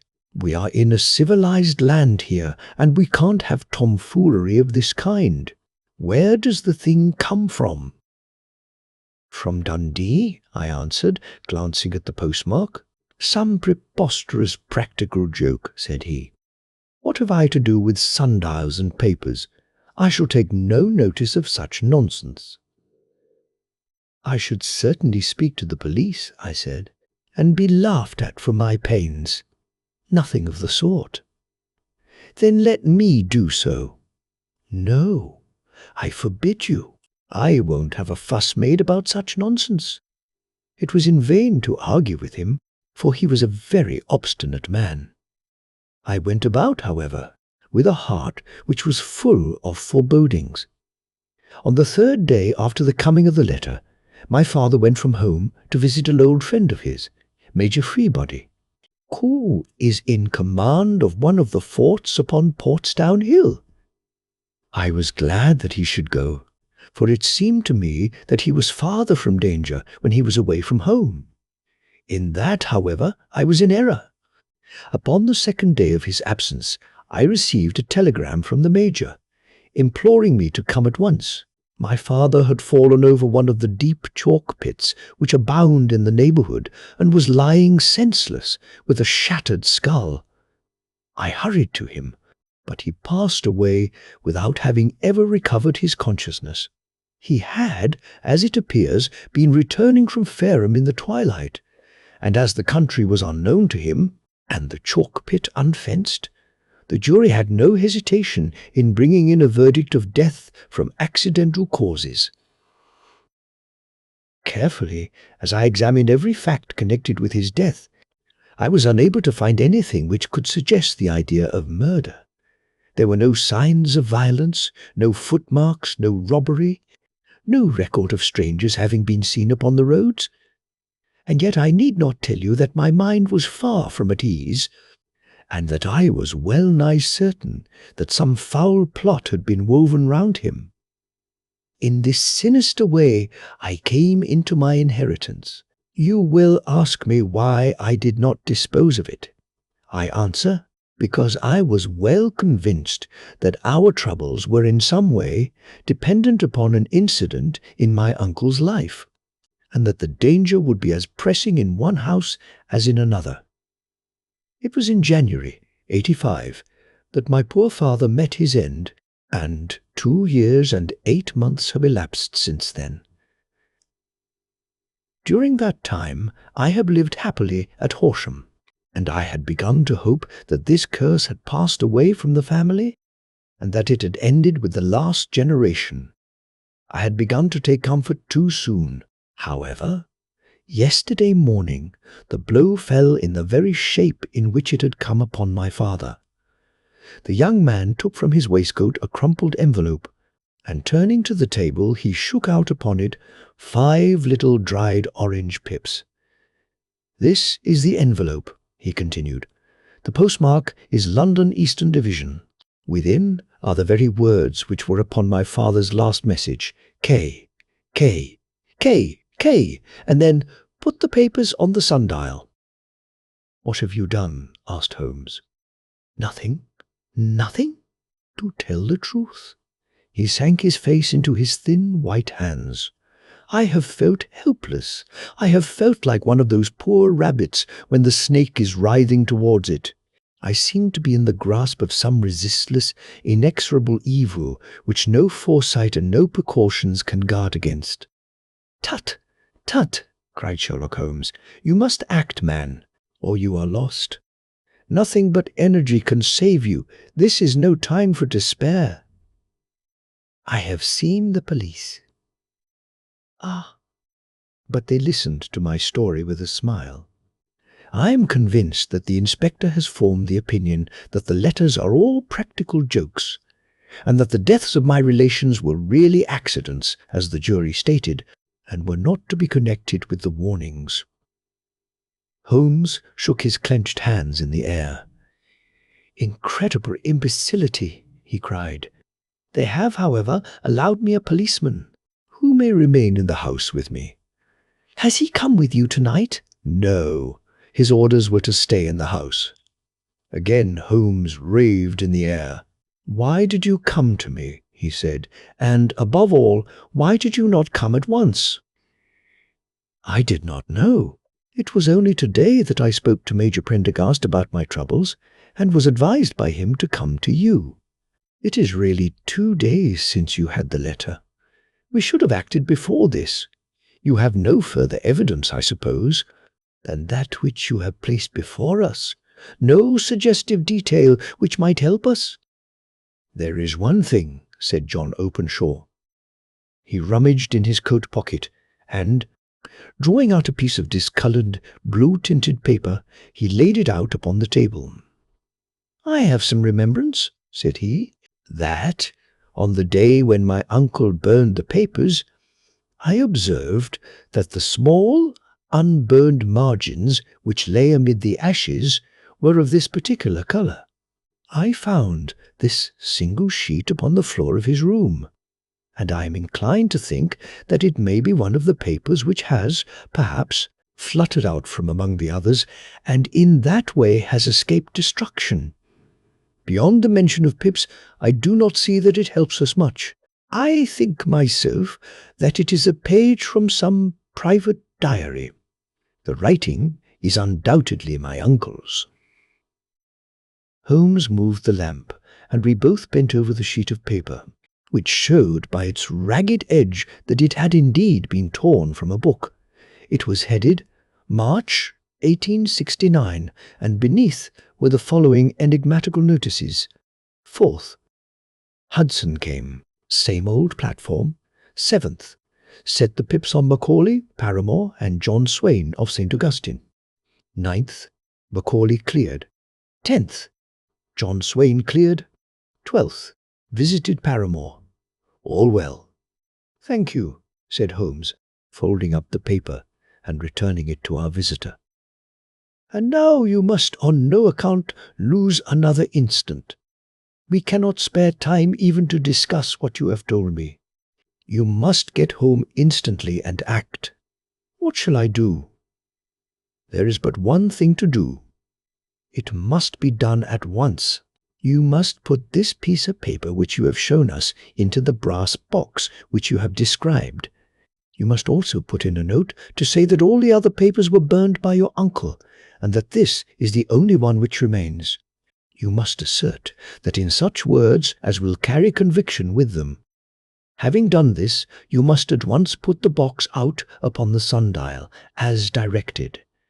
Do you understand?" "Entirely. Do not think of revenge, or anything of the sort at present. I think that we may gain that by means of the law, but we have our web to weave, while theirs is already woven. The first consideration is to remove the pressing danger which threatens you. The second is to clear up the mystery and to punish the guilty parties." "I thank you," said the young man, rising and pulling on his overcoat. "You have given me fresh life and hope. I shall certainly do as you advise. Do not lose an instant, and, above all, take care of yourself in the meanwhile, for I do not think that there can be a doubt that you are threatened by a very real and imminent danger. How do you go back? By train from Waterloo. It is not yet 9. The streets will be crowded, so I trust that you may be in safety. And yet you cannot guard yourself too closely. I am armed. That is well. Tomorrow I shall set to work upon your case. I shall see you at Horsham then. No, your secret lies in London. It is there that I shall seek it. Then I shall call upon you in a day or in 2 days with news as to the box and the papers. I shall take your advice in every particular." He shook hands with us and took his leave. Outside, the wind still screamed, and the rain splashed and pattered against the windows. The wild story seemed to have come to us from amid the mad elements blown in upon us like a sheet of seaweed in a gale, and now to have been reabsorbed by them once more. Sherlock Holmes sat for some time in silence, with his head sunk forward and his eyes bent upon the red glow of the fire. Then he lit his pipe, and leaning back in his chair, he watched the blue smoke rings as they chased each other up to the ceiling. "I think, Watson," he remarked at last, "that of all our cases we have had none more fantastic than this. Save, perhaps, the sign of 4. Well, yes. Save, perhaps, that. And yet this John Openshaw seems to me to be walking amid even greater perils than did the Sholtos. But have you," I asked, "formed any definite conception as to what these perils are?" "There can be no question as to their nature," he answered. "Then what are they? Who is this? Gay. And why does he pursue this unhappy family?" Sherlock Holmes closed his eyes and placed his elbows upon the arms of his chair with his fingertips together.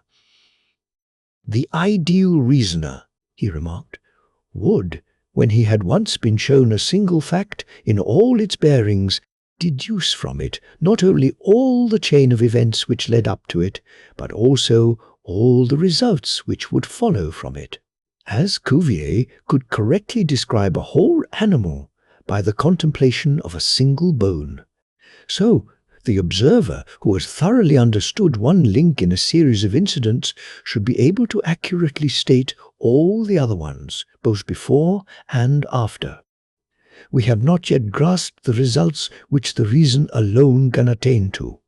Problems may be solved in the study which have baffled all those who have sought a solution by the aid of their senses. To carry the art, however, to its highest pitch, it is necessary that the reasoner should be able to utilize all the facts which have come to his knowledge, and this in itself implies, as you will readily see, a possession of all knowledge, which, even in these days of free education and encyclopedias, is a somewhat rare accomplishment. It is not so impossible, however, that a man should possess all knowledge which is likely to be useful to him in his work, and this I have endeavored in my case to do. If I remember rightly, you, on one occasion, in the early days of our friendship, defined my limits in a very precise fashion." "Yes," I answered, laughing. "It was a singular document. Philosophy, astronomy, and politics were marked at 0, I remember. Botany variable, geology profound as regards the mud stains from any region within 50 miles of town, chemistry eccentric, anatomy unsystematic, sensational literature and crime records, unique, violin player, boxer, swordsman, lawyer, and self-poisoner by cocaine and tobacco. Those, I think, were the main points of my analysis." Holmes grinned at the last item.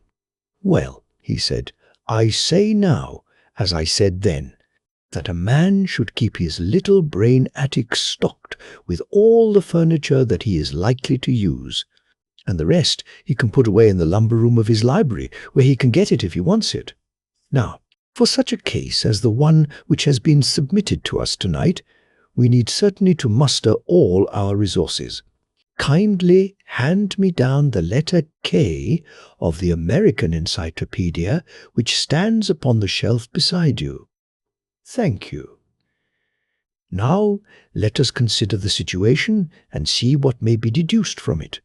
In the first place, we may start with a strong presumption that Colonel Openshaw had some very strong reason for leaving America. Men at his time of life do not change all their habits and exchange willingly the charming climate of Florida for the lonely life of an English provincial town. His extreme love of solitude in England suggests the idea that he was in fear of someone or something. So we may assume as a working hypothesis that it was fear of someone or something which drove him from America. As to what it was he feared, we can only deduce that by considering the formidable letters which were received by himself and his successors. Did you remark the postmarks of those letters? The first was from Pondicherry, the second from Dundee, and the third from London. From East London. What do you deduce from that? They are all seaports, that the writer was on board of a ship. Excellent. We have already a clue. There can be no doubt that the strong probability, is that the writer was on board of a ship. And now let us consider another point. In the case of Pondicherry, 7 weeks elapsed between the threat and its fulfillment. In Dundee, it was only some 3 or 4 days. Does that suggest anything? A greater distance to travel? But the letter had also a greater distance to come. Then I do not see the point. There is at least a presumption that the vessel in which the man or men are is a sailing ship. It looks as if they always send their singular warning or token before them when starting upon their mission. You see how quickly the deed followed the sign when it came from Dundee. If they had come from Pondicherry in a steamer, they would have arrived almost as soon as their letter. But, as a matter of fact, 7 weeks elapsed. I think that those 7 weeks represented the difference between the mail boat which brought the letter and the sailing vessel which brought the writer. It is possible. More than that, it is probable. And now you see the deadly urgency of this new case, and why I urged young Openshaw to caution. The blow has always fallen at the end of the time which it would take the senders to travel the distance.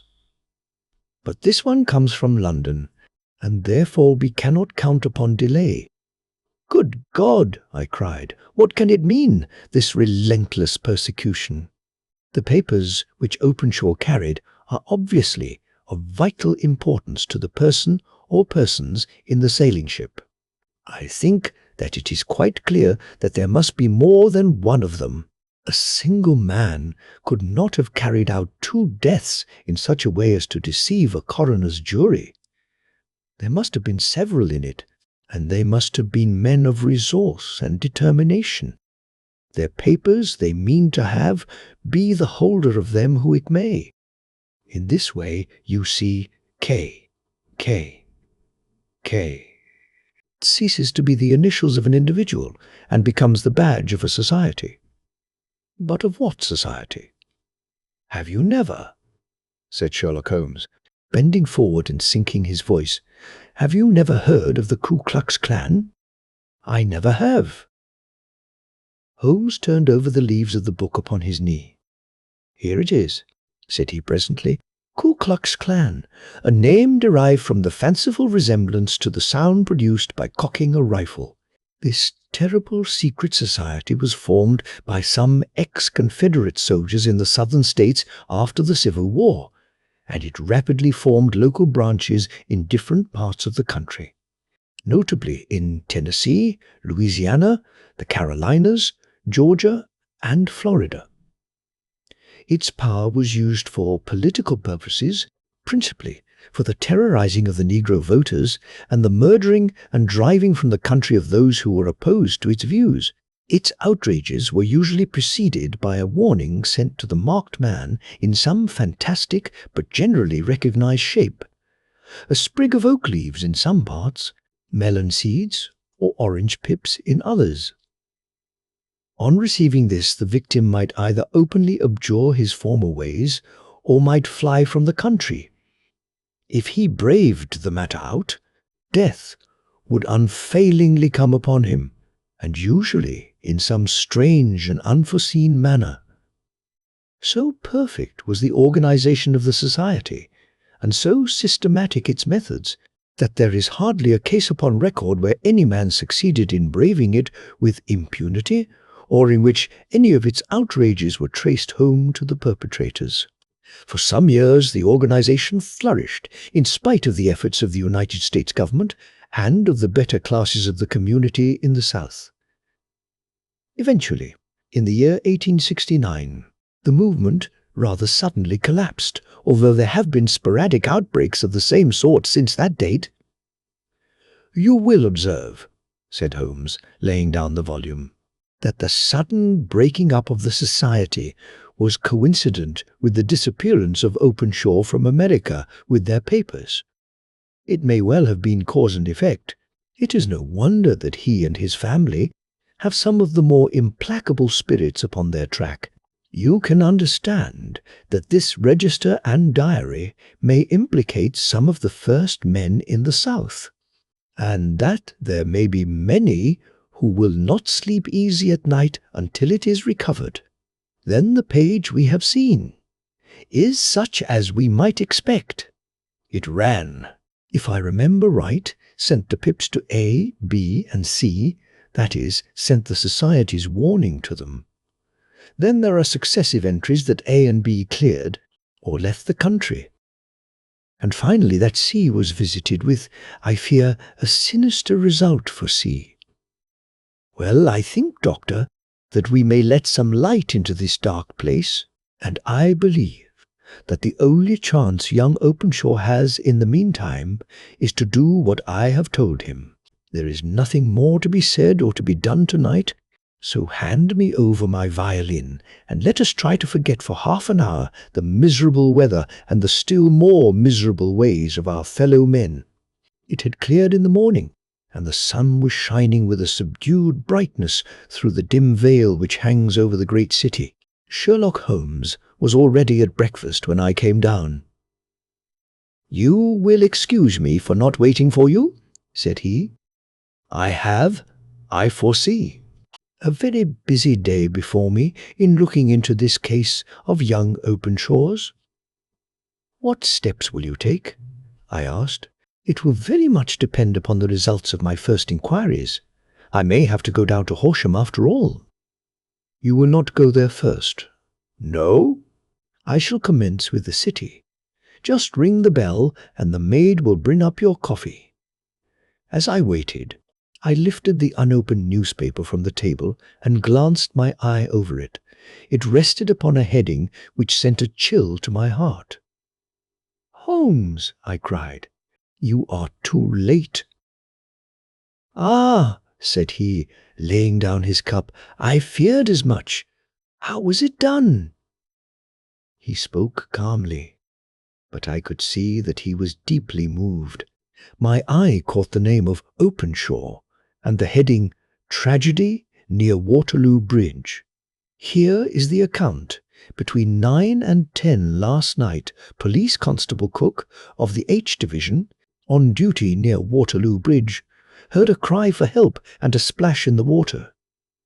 The night, however, was extremely dark and stormy, so that, in spite of the help of several passers-by, it was quite impossible to effect a rescue. The alarm, however, was given, and, by the aid of the water police, the body was eventually recovered. It proved to be that of a young gentleman whose name, as it appears from an envelope which was found in his pocket, was John Openshaw, and whose residence is near Horsham. It is conjectured that he may have been hurrying down to catch the last train from Waterloo Station, and that in his haste and the extreme darkness he missed his path and walked over the edge of one of the small landing places for river steamboats. The body exhibited no traces of violence, and there can be no doubt that the deceased had been the victim of an unfortunate accident, which should have the effect of calling the attention of the authorities to the condition of the riverside landing stages. We sat in silence for some minutes, Holmes more depressed and shaken than I had ever seen him.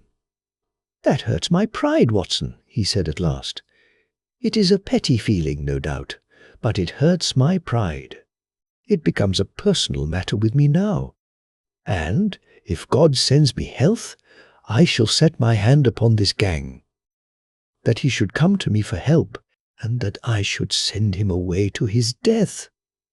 He sprang from his chair and paced about the room in uncontrollable agitation, with a flush upon his sallow cheeks and a nervous clasping and unclasping of his long, thin hands.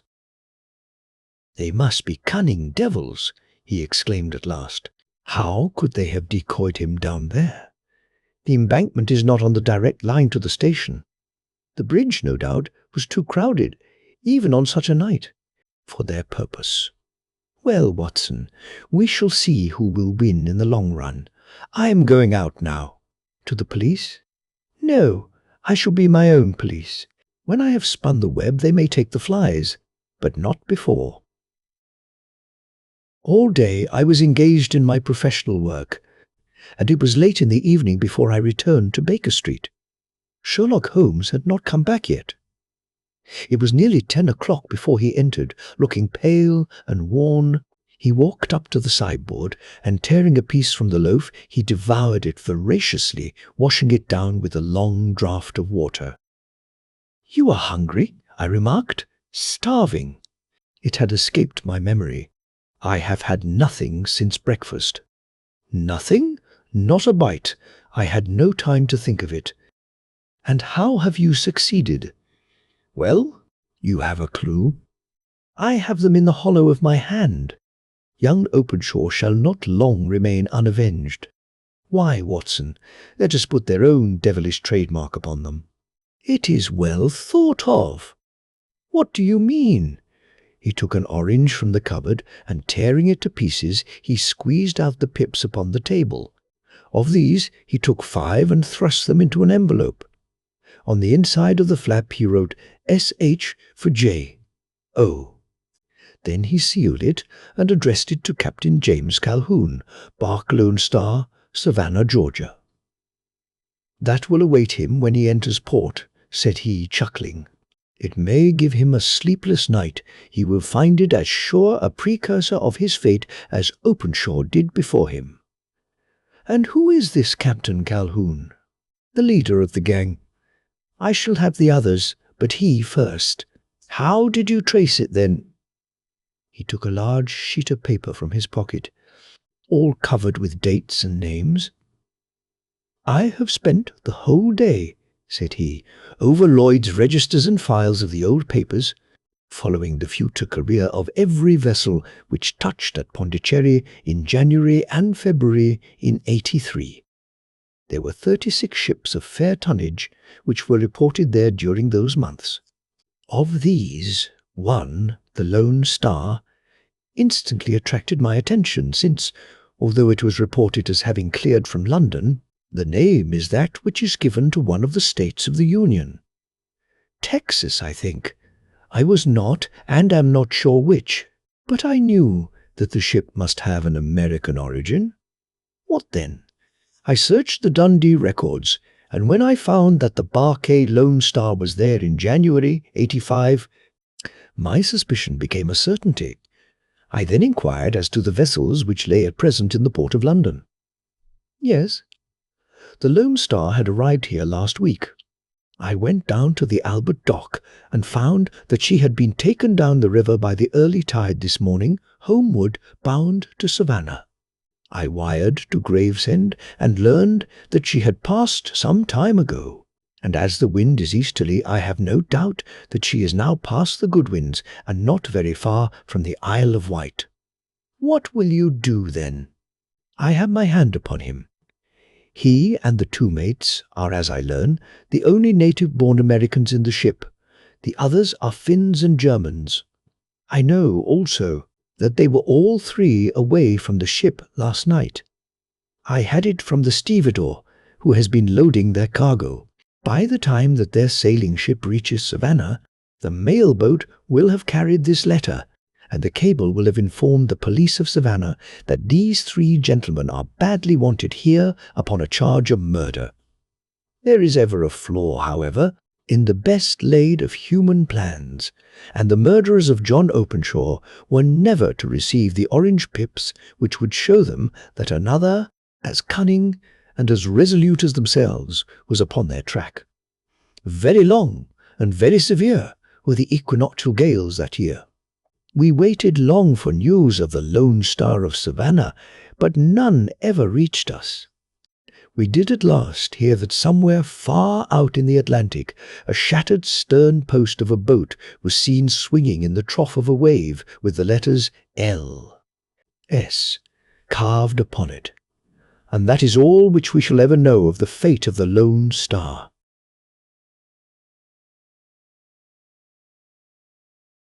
The Man with the Twisted Lip, Isa Whitney, brother of the late Elias Whitney, D.D., principal of the Theological College of St. George's, was much addicted to opium. The habit grew upon him, as I understand, from some foolish freak when he was at college, for having read De Quincey's description of his dreams and sensations. He had drenched his tobacco with laudanum in an attempt to produce the same effects. He found, as so many more have done, that the practice is easier to attain than to get rid of, and for many years he continued to be a slave to the drug, an object of mingled horror and pity to his friends and relatives. I can see him now, with yellow, pasty face, drooping lids, and pinpoint pupils, all huddled in a chair, the wreck and ruin of a noble man. One night, it was in June, 89, there came a ring to my bell, about the hour when a man gives his first yawn and glances at the clock. I sat up in my chair, and my wife laid her needlework down in her lap and made a little face of disappointment. "A patient," said she. "You'll have to go out." I groaned, for I was newly come back from a weary day. We heard the door open, a few hurried words, and then quick steps upon the linoleum. Our own door flew open, and a lady, clad in some dark-coloured stuff with a black veil, entered the room. "You will excuse my calling so late," she began, and then, suddenly losing her self-control, she ran forward, threw her arms about my wife's neck, and sobbed upon her shoulder. "Oh, I'm in such trouble," she cried. "I do so want a little help." "Why," said my wife, pulling up her veil, "it is Kate Whitney." "How you startled me, Kate. I had not an idea who you were when you came in. I didn't know what to do, so I came straight to you."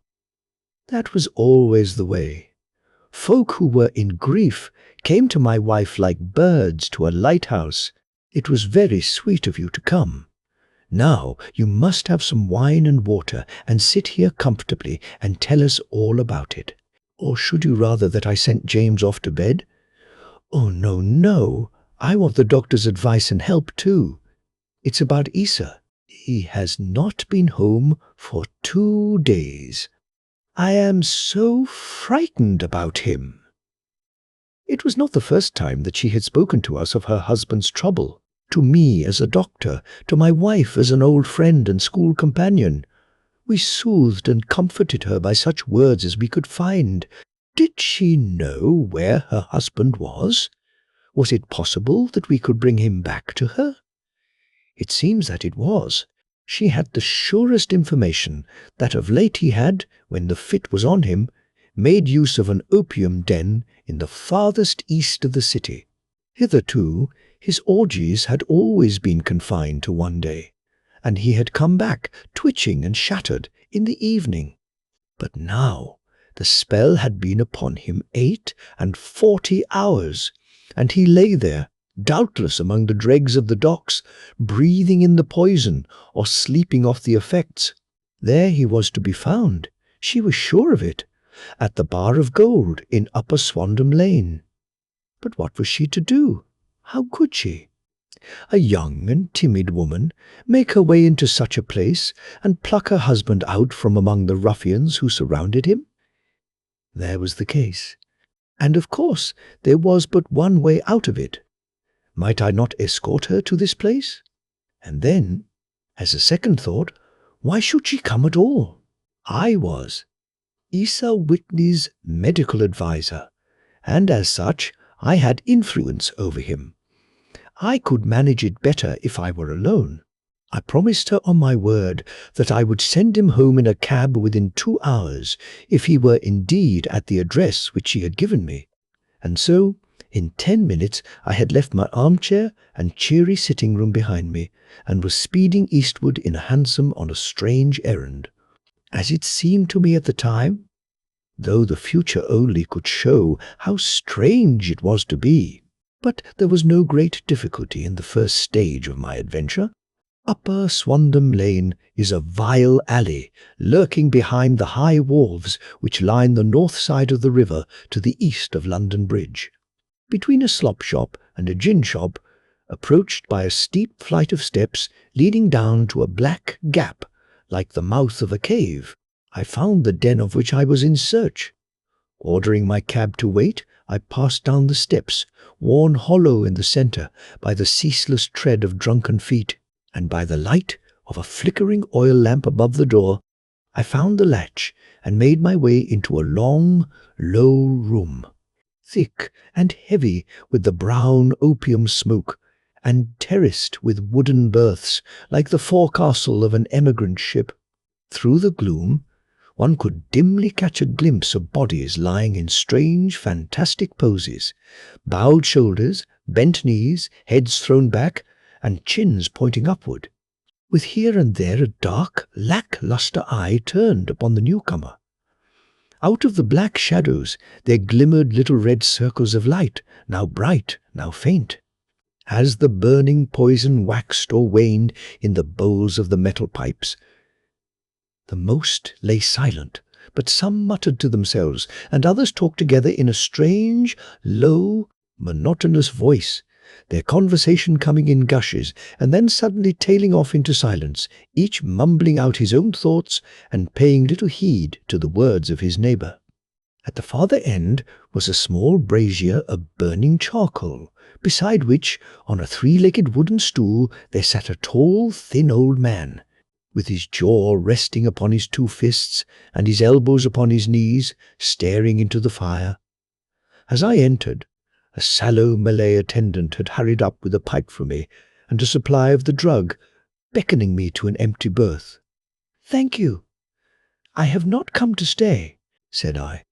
"There is a friend of mine here, Mr. Isa Whitney, and I wish to speak with him." There was a movement and an exclamation from my right, and peering through the gloom, I saw Whitney, pale, haggard, and unkempt, staring out at me. "My God! It's Watson," said he. He was in a pitiable state of reaction, with every nerve in a twitter. "I say, Watson, what o'clock is it?" "Nearly 11. "Of what day?" "Of Friday, June 19th. "Good heavens! I thought it was Wednesday." "It is Wednesday. What do you want to frighten a chap for?" He sank his face onto his arms and began to sob in a high treble key. "I tell you that it is Friday, man. Your wife has been waiting this 2 days for you. You should be ashamed of yourself." "So I am.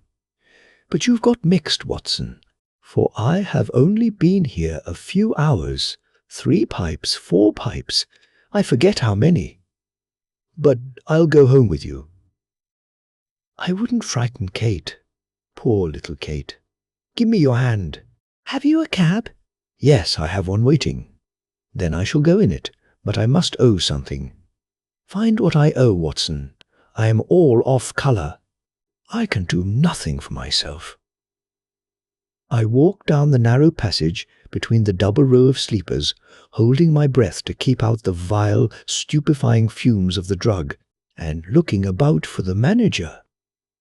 As I passed the tall man who sat by the brazier, I felt a sudden pluck at my skirt, and a low voice whispered, "Walk past me, and then look back at me."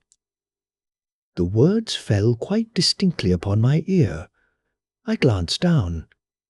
They could only have come from the old man at my side, and yet he sat now as absorbed as ever, very thin, very wrinkled, bent with age, an opium pipe dangling down from between his knees, as though it had dropped in sheer lassitude from his fingers. I took 2 steps forward and looked back. It took all my self-control to prevent me from breaking out into a cry of astonishment. He had turned his back so that none could see him but I. His form had filled out, his wrinkles were gone, the dull eyes had regained their fire, and there, sitting by the fire and grinning at my surprise, was none other than Sherlock Holmes. He made a slight motion to me to approach him, and instantly, as he turned his face half round to the company once more, subsided into a doddering, loose-lipped senility. "Holmes," I whispered, "what on earth are you doing in this den?" "As low as you can," he answered. "I have excellent ears. If you would have the great kindness to get rid of that sottish friend of yours, I should be exceedingly glad to have a little talk with you. I have a cab outside. Then pray send him home in it. You may safely trust him, for he appears to be too limp to get into any mischief. I should recommend you also to send a note by the cabman to your wife to say that you have thrown in your lot with me. If you will wait outside, I shall be with you in 5 minutes." It was difficult to refuse any of Sherlock Holmes's requests, for they were always so exceedingly definite, and put forward with such a quiet air of mastery. I felt, however, that when Whitney was once confined in the cab, my mission was practically accomplished, and for the rest, I could not wish anything better than to be associated with my friend in one of those singular adventures which were the normal condition of his existence.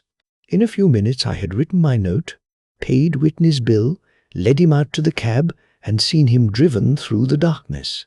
In a very short time a decrepit figure had emerged from the opium den, and I was walking down the street with Sherlock Holmes. For 2 streets he shuffled along with a bent back and an uncertain foot. Then, glancing quickly round, he straightened himself out and burst into a hearty fit of laughter. "I suppose, Watson," said he, "that you imagine that I have added opium smoking to cocaine injections and all the other little weaknesses on which you have favoured me with your medical views. I was certainly surprised to find you there, but not more so than I to find you. I came to find a friend, and I to find an enemy." "An enemy?" "Yes, one of my natural enemies, or, shall I say, my natural prey. Briefly, Watson, I am in the midst of a very remarkable inquiry, and I have hoped to find a clue in the incoherent ramblings of these sots, as I have done before now. Had I been recognized in that den, my life would not have been worth an hour's purchase, for I have used it before now for my own purposes, and the rascally lascar who runs it has sworn to have vengeance upon me. There is a trap-door at the back of that building, near the corner of Paul's Wharf, which could tell some strange tales of what has passed through it upon the moonless nights. What? You do not mean bodies?" "Aye, bodies, Watson. We should be rich men if we had pounds 1,000 for every poor devil who has been done to death in that den. It is the vilest murder trap on the whole riverside, and I fear that Neville St. Clair has entered it never to leave it more. But our trap should be here." He put his 2 forefingers between his teeth and whistled shrilly, a signal which was answered by a similar whistle from the distance, followed shortly by the rattle of wheels and the clink of horses' hoofs. "Now, Watson," said Holmes, as a tall dog-cart dashed up through the gloom, throwing out two golden tunnels of yellow light from its side lanterns. "You'll come with me, won't you? If I can be of use." "Oh, a trusty comrade is always of use, and a chronicler still more so. My room at the Cedars is a double-bedded one." "The Cedars?" "Yes, that is Mr. St. Clair's house. I am staying there while I conduct the inquiry." "Where is it, then?" "Near Lee, in Kent. We have a 7-mile drive before us." "But I am all in the dark." "Of course you are. You'll know all about it presently. Jump up here." "All right, John, we shall not need you. Here's £0.50. Look out for me tomorrow, about 11.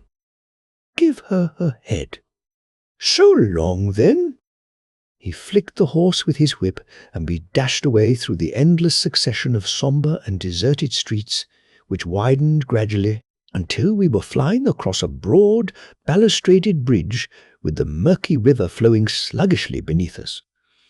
Beyond lay another dull wilderness of bricks and mortar, its silence broken only by the heavy, regular footfall of the policeman or the songs and shouts of some belated party of revellers.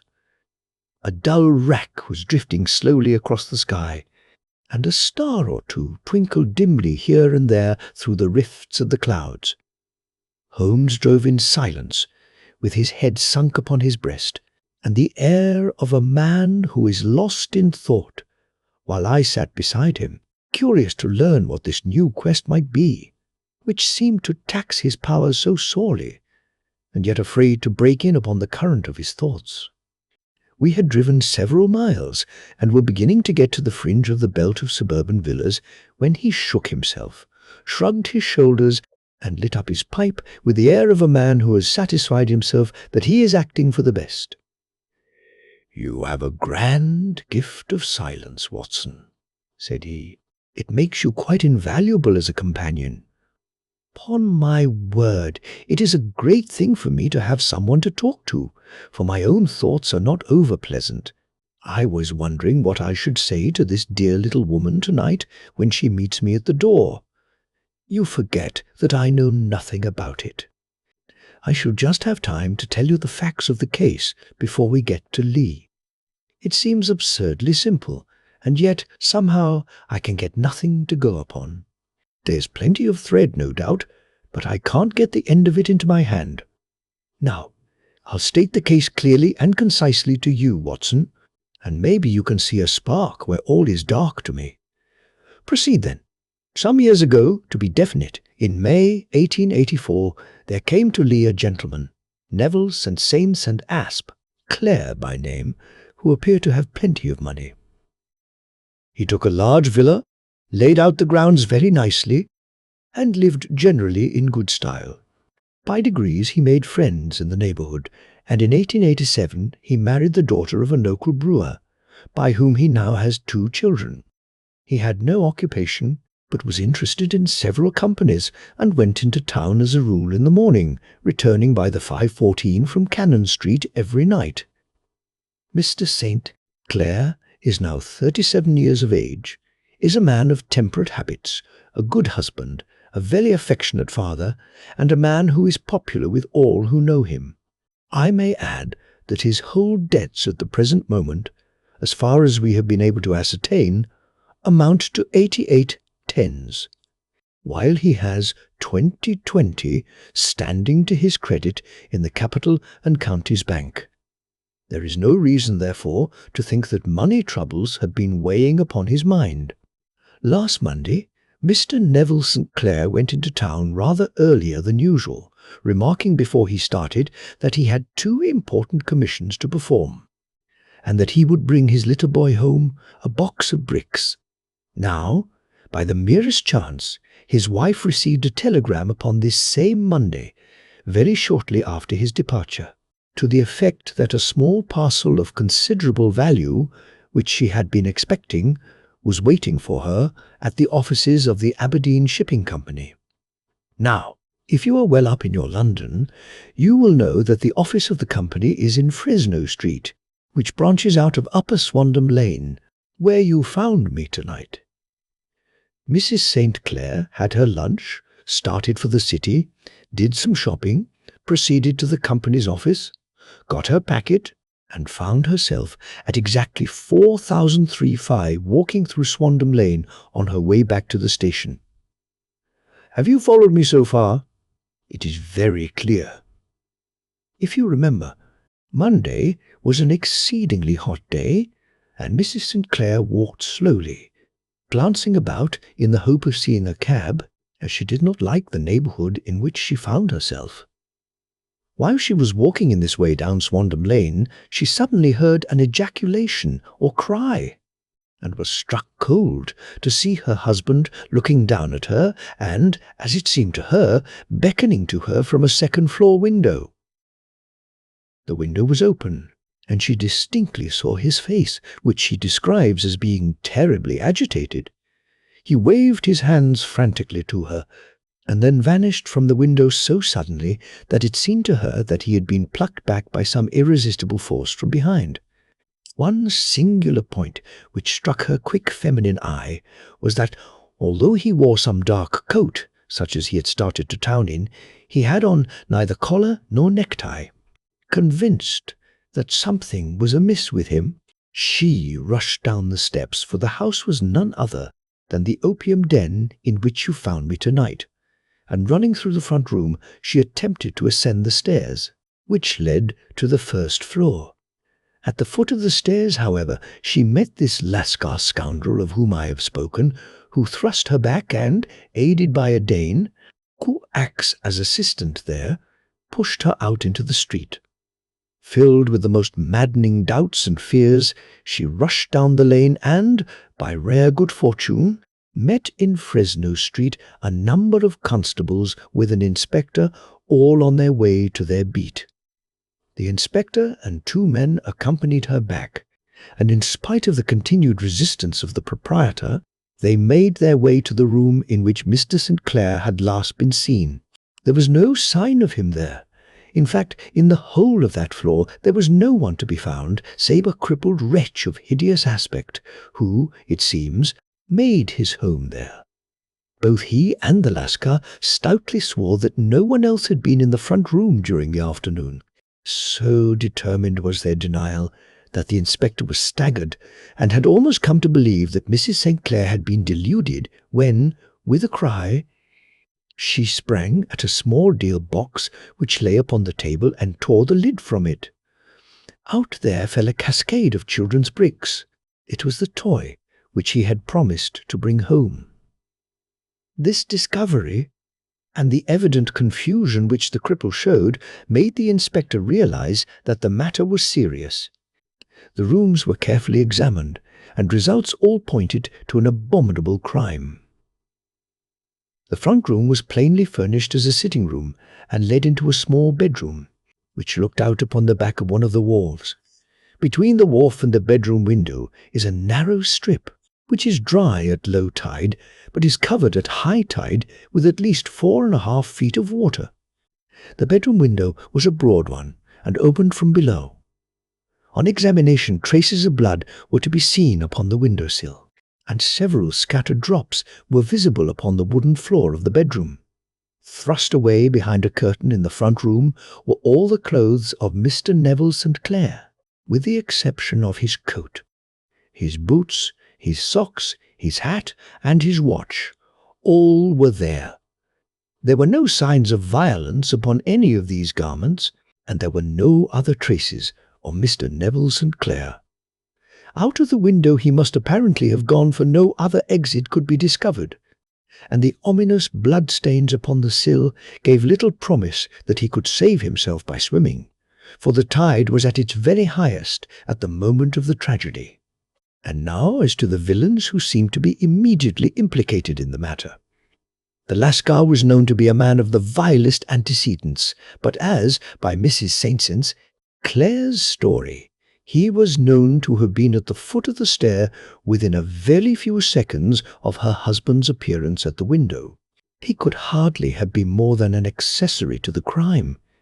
His defence was one of absolute ignorance, and he protested that he had no knowledge as to the doings of Hugh Boone, his lodger, and that he could not account in any way for the presence of the missing gentleman's clothes, So much for the Lascar manager. Now for the sinister cripple who lives upon the second floor of the opium den, and who was certainly the last human being whose eyes rested upon Neville St. Clair. His name is Hugh Boone, and his hideous face is one which is familiar to every man who goes much to the city. He is a professional beggar, though in order to avoid the police regulations, he pretends to a small trade in wax vestas. Some little distance down Threadneedle Street, upon the left-hand side, there is, as you may have remarked, a small angle in the wall. Here it is that this creature takes his daily seat, cross-legged with his tiny stock of matches on his lap. And as he is a piteous spectacle, a small rain of charity descends into the greasy leather cap which lies upon the pavement beside him. I have watched the fellow more than once before. Ever I thought of making his professional acquaintance, and I have been surprised at the harvest which he has reaped in a short time. His appearance, you see, is so remarkable that no one can pass him without observing him. A shock of orange hair, a pale face disfigured by a horrible scar, which, by its contraction, has turned up the outer edge of his upper lip, a bulldog chin, and a pair of very penetrating dark eyes which present a singular contrast to the colour of his hair. All mark him out from amid the common crowd of mendicants, and so, too, does his wit, for he is ever ready with a reply to any piece of chaff which may be thrown at him by the passers-by. This is the man whom we now learn to have been the lodger at the opium den, and to have been the last man to see the gentleman of whom we are in quest. "But a cripple," said I. "What could he have done single-handed against a man in the prime of life?" "He is a cripple in the sense that he walks with a limp, but in other respects he appears to be a powerful and well-nurtured man. Surely your medical experience would tell you, Watson, that weakness in one limb is often compensated for by exceptional strength in the others. Pray continue your narrative." Mrs. St. Sain Clair had fainted at the sight of the blood upon the window, and she was escorted home in a cab by the police, as her presence could be of no help to them in their investigations. Inspector Barton, who had charge of the case, made a very careful examination of the premises, but without finding anything which threw any light upon the matter. One mistake had been made in not arresting Boone instantly, as he was allowed some few minutes during which he might have communicated with his friend the Lascar. But this fault was soon remedied, and he was seized and searched, without anything being found which could incriminate him. There were, it is true, some blood stains upon his right shirt sleeve, but he pointed to his ring finger, which had been cut near the nail, and explained that the bleeding came from there, adding that he had been to the window not long before, and that the stains which had been observed there came doubtless from the same source. He denied strenuously having ever seen Mr. Neville St. Mel. Clarence swore that the presence of the clothes in his room was as much a mystery to him as to the police. As to Mrs. St. Sain, Claire's assertion that she had actually seen her husband at the window, he declared that she must have been either mad or dreaming. He was removed, loudly protesting, to the police station, while the inspector remained upon the premises in the hope that the ebbing tide might afford some fresh clue. And it did, though they hardly found upon the mudbank what they had feared to find.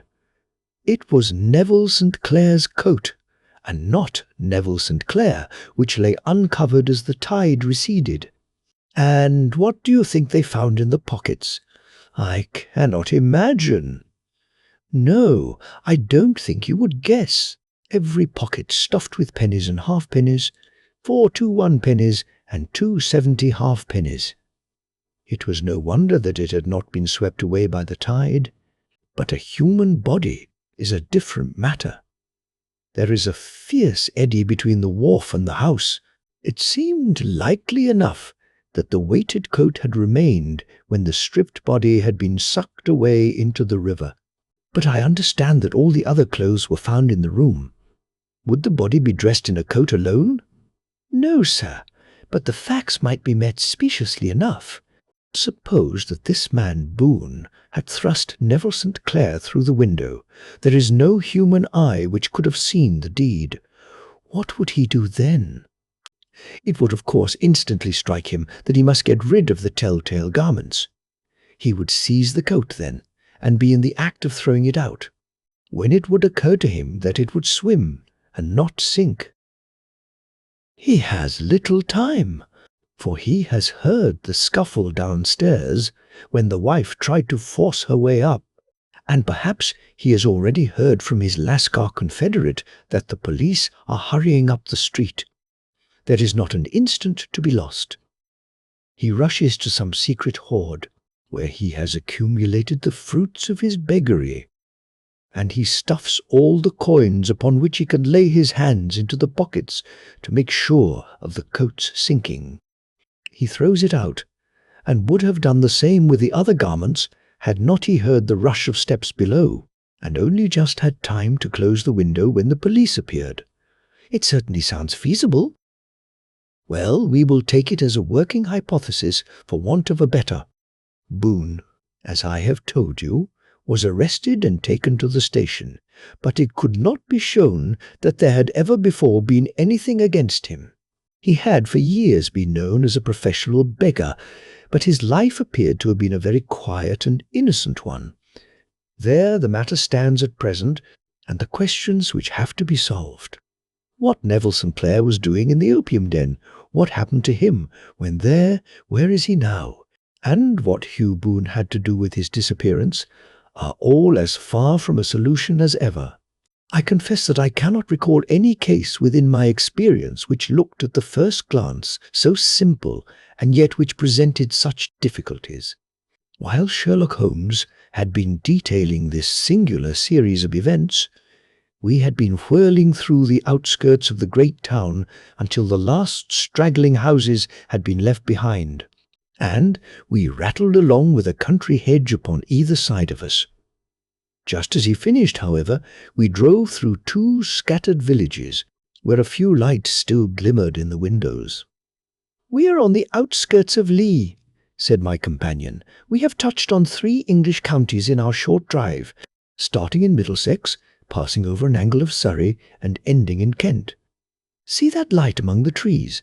That is the Cedars, and beside that lamp sits a woman whose anxious ears have already, I have little doubt, caught the clink of our horses' feet." "But why are you not conducting the case from Baker Street?" I asked. "Because there are many inquiries which must be made out here. Mrs. St. Tenuers Claire has most kindly put 2 rooms at my disposal, and you may rest assured that she will have nothing but a welcome for my friend and colleague. I hate to meet her, Watson, when I have no news of her husband. Here we are. Whoa, there, whoa!" We had pulled up in front of a large villa which stood within its own grounds. A stable boy had run out to the horse's head, and springing down, I followed Holmes up the small, winding gravel drive which led to the house. As we approached, the door flew open, and a little blonde woman stood in the opening, clad in some sort of light mousseline de soie, with a touch of fluffy pink chiffon at her neck and wrists. She stood with her figure outlined against the flood of light, one hand upon the door, one half raised in her eagerness, her body slightly bent, her head and face protruded, with eager eyes and parted lips, a standing question. "Well?" she cried. "Well?" And then, seeing that there were 2 of us, she gave a cry of hope which sank into a groan as she saw that my companion shook his head and shrugged his shoulders. "No good news?" "None." "No bad?" "No." "Thank God for that. But come in. You must be weary, for you have had a long day." "This is my friend, Dr. Watson. He has been of most vital use to me in several of my cases. and a lucky chance has made it possible for me to bring him out and associate him with this investigation." "I am delighted to see you," said she, pressing my hand warmly. "You will, I am sure, forgive anything that may be wanting in our arrangements when you consider the blow which has come so suddenly upon us." "My dear madam," said I am an old campaigner, and if I were not, I can very well see that no apology is needed. If I can be of any assistance, either to you or to my friend here, I shall be indeed happy." "Now, Mr. Sherlock Holmes," said the lady, as we entered a well-lit dining room, upon the table of which a cold supper had been laid out, "I should very much like to ask you one or two plain questions, to which I beg that you will give a plain answer." "Certainly, madam. Do not trouble about my feelings. I am not hysterical, nor given to fainting. I simply wish to hear your real opinion." "Upon what point? In your heart of hearts, do you think that Neville is alive?" Sherlock Holmes seemed to be embarrassed by the question. "Frankly now," she repeated, standing upon the rug and looking keenly down at him as he leaned back in a basket chair. "Frankly, then, madam, I do not." "You think that he is dead?" "I do." "Murdered?" "I don't say that. Perhaps." "And on what day did he meet his death?" "On Monday." "Then perhaps, Mr. Holmes, you will be good enough to explain how it is that I have received a letter from him today." Sherlock Holmes sprang out of his chair as if he had been galvanized. "What?" he roared. "Yes, today." She stood smiling, holding up a little slip of paper in the air. "May I see it?" "Certainly." He snatched it from her in his eagerness, and smoothing it out upon the table, he drew over the lamp and examined it intently. I had left my chair and was gazing at it over his shoulder. The envelope was a very coarse one, and was stamped with the Gravesend postmark, and with the date of that very day, or rather of the day before, for it was considerably after midnight. "Coarse writing," murmured Holmes. "Surely this is not your husband's writing, madam?" "No, but the enclosure is." I perceive also that whoever addressed the envelope had to go and inquire as to the address. "How can you tell that?" "The name, you see, is in perfectly black ink, which has dried itself. The rest is of the greyish colour, which shows that blotting paper has been used. If it had been written straight off and then blotted, none would be of a deep black shade. This man has written the name, and there has then been a pause before he wrote the address, which can only mean that he was not familiar with it. It is, of course, a trifle, but there is nothing so important as trifles. Let us now see the letter. Ha! There has been an enclosure here. Yes, there was a ring, his signet ring." "And you are sure that this is your husband's hand?" "One of his hands." "One." His hand when he wrote hurriedly. "It is very unlike his usual writing, and yet I know it well. Dearest, do not be frightened. All will come well. There is a huge error which it may take some little time to rectify. Wait in patience. Neville." Written in pencil upon the flyleaf of a book, octavo size, no watermark. Posted today in Gravesend by a man with a dirty thumb. And the flap has been gummed, if I am not very much in error, by a person who had been chewing tobacco. And you have no doubt that it is your husband's hand, madam? None. Neville wrote those words, and they were posted today at Gravesend. "Well, Mrs. St. Clair, the clouds lighten, though I should not venture to say that the danger is over. But he must be alive, Mr. Holmes, unless this is a clever forgery to put us on the wrong scent. The ring, after all, proves nothing. It may have been taken from him." No, it is. It is his very own writing." "Very well. It may, however, have been written on Monday and only posted today. That is possible. If so, much may have happened between. Oh, you must not discourage me, Mr. Holmes. I know that all is well with him. There is so keen a sympathy between us that I should know if evil came upon him. On the very day that I saw him last, he cut himself in the bedroom, and yet I, in the dining room, rushed upstairs instantly, with the utmost certainty that something had happened. Do you think that I would respond to such a trifle and yet be ignorant of his death? I have seen too much not to know that the impression of a woman may be more valuable than the conclusion of an analytical reasoner. And in this letter you certainly have a very strong piece of evidence to corroborate your view. But if your husband is alive and able to write letters, why should he remain away from you? I cannot imagine. It is unthinkable. And on Monday he made no remarks before leaving you? No. And you were surprised to see him in Swandam Lane? Very much so. Was the window open? Yes. Then he might have called to you. He might.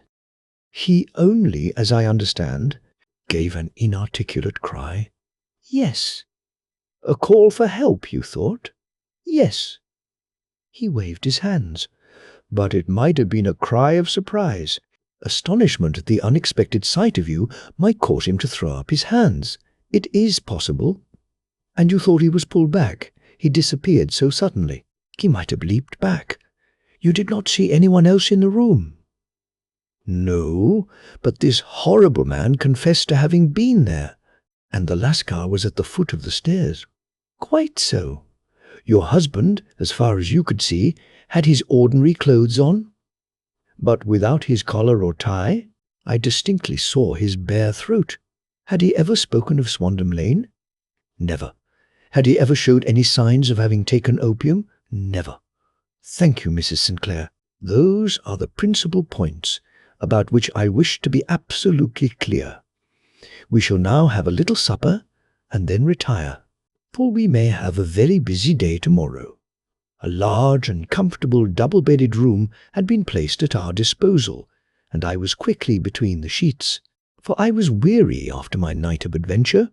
Sherlock Holmes was a man, however, who, when he had an unsolved problem upon his mind, would go for days, and even for a week, without rest, turning it over, rearranging his facts, looking at it from every point of view, until he had either fathomed it or convinced himself that his data were insufficient.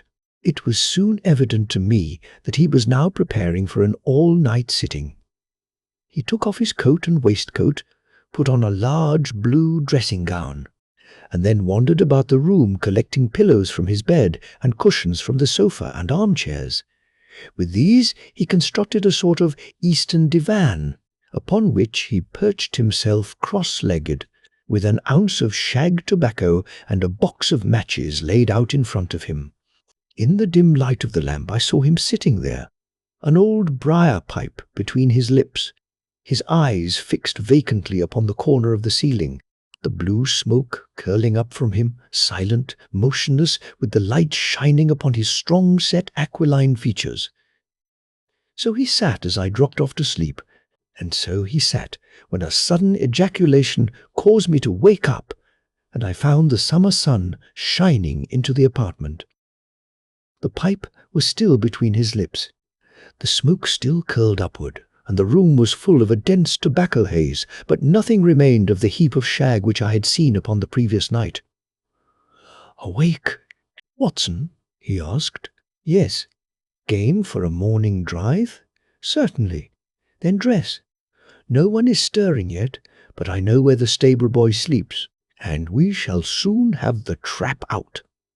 He chuckled to himself as he spoke, his eyes twinkled, and he seemed a different man to the sombre thinker of the previous night. As I dressed, I glanced at my watch.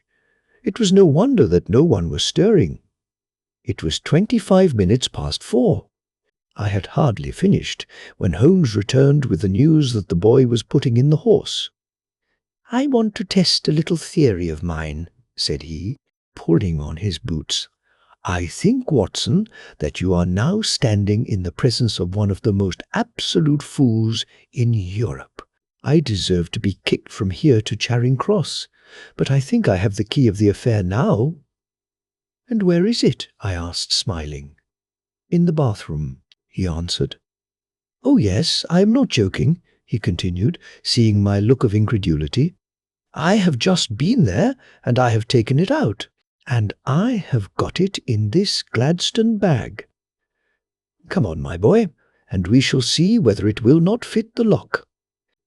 We made our way downstairs as quietly as possible and out into the bright morning sunshine. In the road stood our horse and trap, with a half-clad stable-boy waiting at the head. We both sprang in, and away we dashed down the London road. A few country carts were stirring, bearing in vegetables to the metropolis, but the lines of villas on either side were as silent and lifeless as some city in a dream. "It has been in some points a singular case," said Holmes, flicking the horse on into a gallop. "I confess that I have been as blind as a mole, but it is better to learn wisdom late than never to learn it at all." In town, the earliest risers were just beginning to look sleepily from their windows as we drove through the streets of the Surrey side. Passing down the Waterloo Bridge Road, we crossed over the river and, dashing up Wellington Street, wheeled sharply to the right and found ourselves in Bow Street. Sherlock Holmes was well known to the force, and the two constables at the door saluted him. One of them held the horse's head, while the other let us in. "Who is on duty?" asked Holmes. "Inspector Bradstreet, sir." "Ah, Bradstreet, how are you?" A tall, stout official had come down the stone-flagged passage in a peaked cap and frogged jacket. "I wish to have a quiet word with you, Bradstreet." "Certainly, Mr. Holmes. Step into my room here." It was a small, office-like room, with a huge ledger upon the table and a telephone projecting from the wall. The inspector sat down at his desk. "What can I do for you, Mr. Holmes?" "I called about that beggarman, Boone, the one who was charged with being concerned in the disappearance of Mr. Neville St. Clair of Lee." "Yes, he was brought up and remanded for further inquiries." "So I heard. You have him here?" "In the cells. Is he quiet?" "Oh, he gives no trouble, but he is a dirty scoundrel." "Dirty?" "Yes, it is all we can do to make him wash his hands, and his face is as black as a tinker's. Well, when once his case has been settled, he will have a regular prison bath, and I think, if you saw him, you would agree with me that he needed it. I should like to see him very much." "Would you?" "That is easily done. Come this way. You can leave your bag."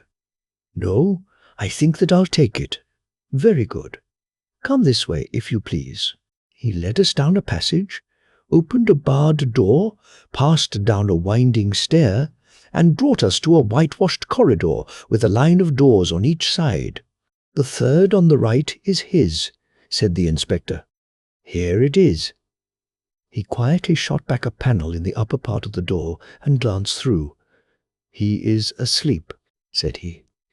"You can see him very well." We both put our eyes to the grating. The prisoner lay with his face towards us in a very deep sleep, breathing slowly and heavily. He was a middle-sized man, coarsely clad as became his calling, with a coloured shirt protruding through the rent in his tattered coat. He was, as the inspector had said, extremely dirty, but the grime which covered his face could not conceal its repulsive ugliness. A broad weal from an old scar ran right across it from eye to chin, and by its contraction had turned up one side of the upper lip, so that 3 teeth were exposed in a perpetual snarl. A shock of very bright red hair grew low over his eyes and forehead. "He's a beauty, isn't he?" said the inspector. "He certainly needs a wash," remarked Holmes. "I had an idea that he might, and I took the liberty of bringing the tools with me." He opened the Gladstone bag as he spoke, and took out, to my astonishment, a very large bath sponge. "He, you are a funny one," chuckled the inspector. "Now, if you will have the great goodness to open that door very quietly, we will soon make him cut a much more respectable figure." "Well, I don't know why not," said the inspector. "He doesn't look a credit to the Bow Street cells, does he?" He slipped his key into the lock, and we all very quietly entered the cell. The sleeper half turned, and then settled down once more into a deep slumber. Holmes stooped to the water jug, moistened his sponge, and then rubbed it twice vigorously across and down the prisoner's face.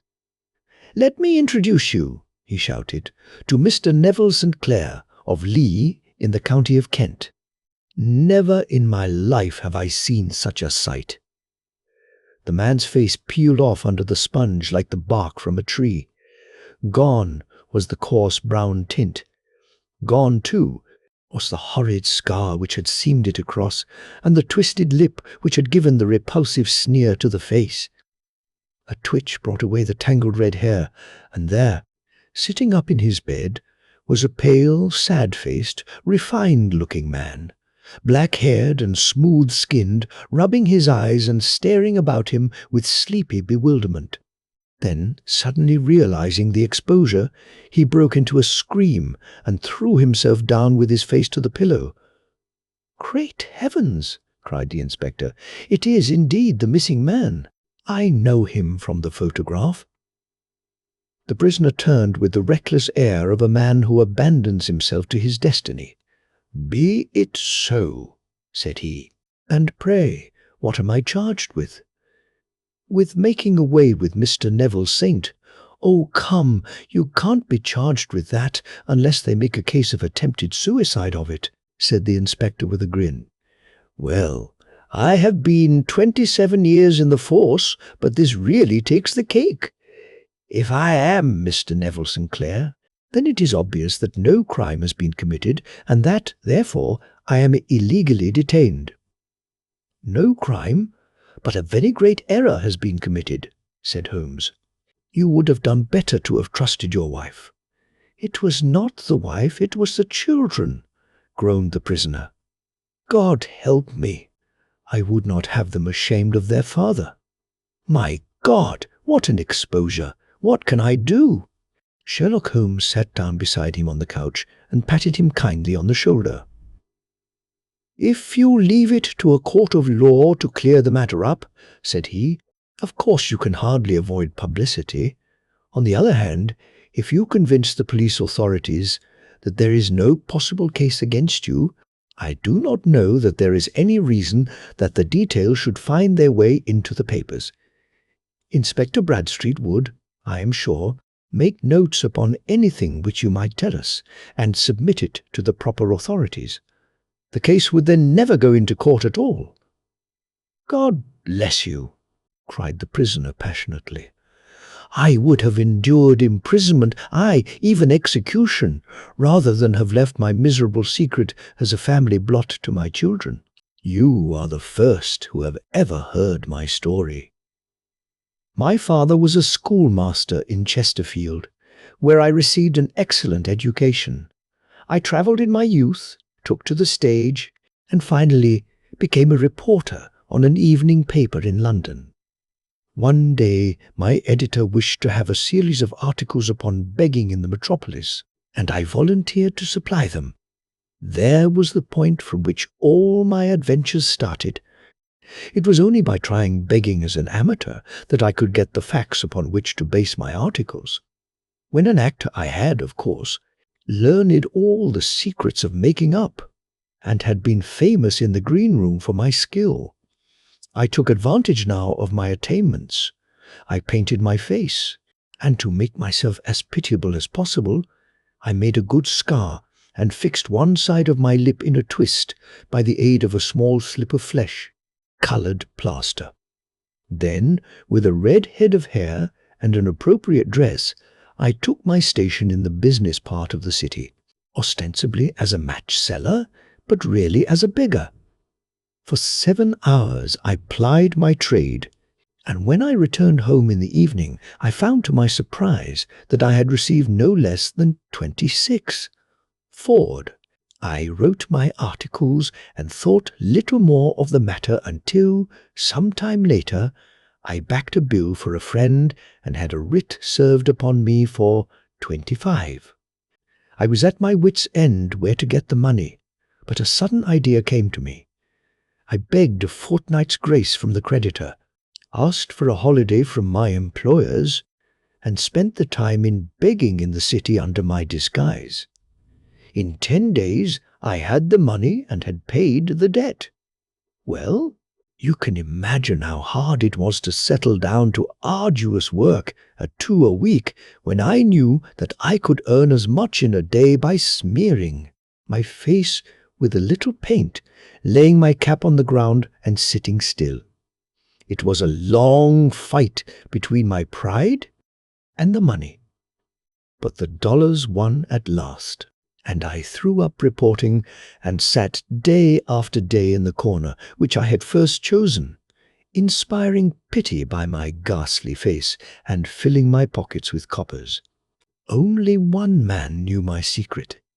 He was the keeper of a low den in which I used to lodge in Swandam Lane, where I could every morning emerge as a squalid beggar, and in the evenings transform myself into a well-dressed man about town.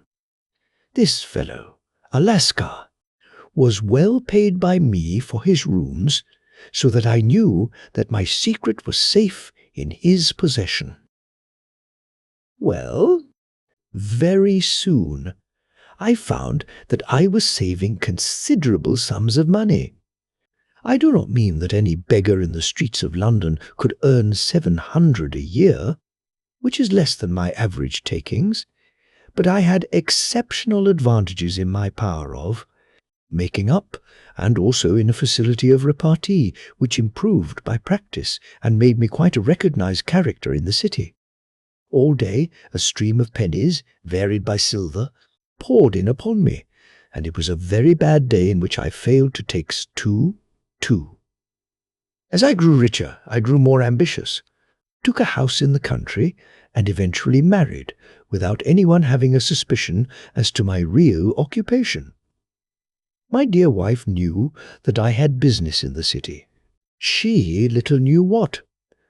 Last Monday I had finished for the day and was dressing in my room above the opium den when I looked out of my window and saw, to my horror and astonishment, that my wife was standing in the street with her eyes fixed full upon me.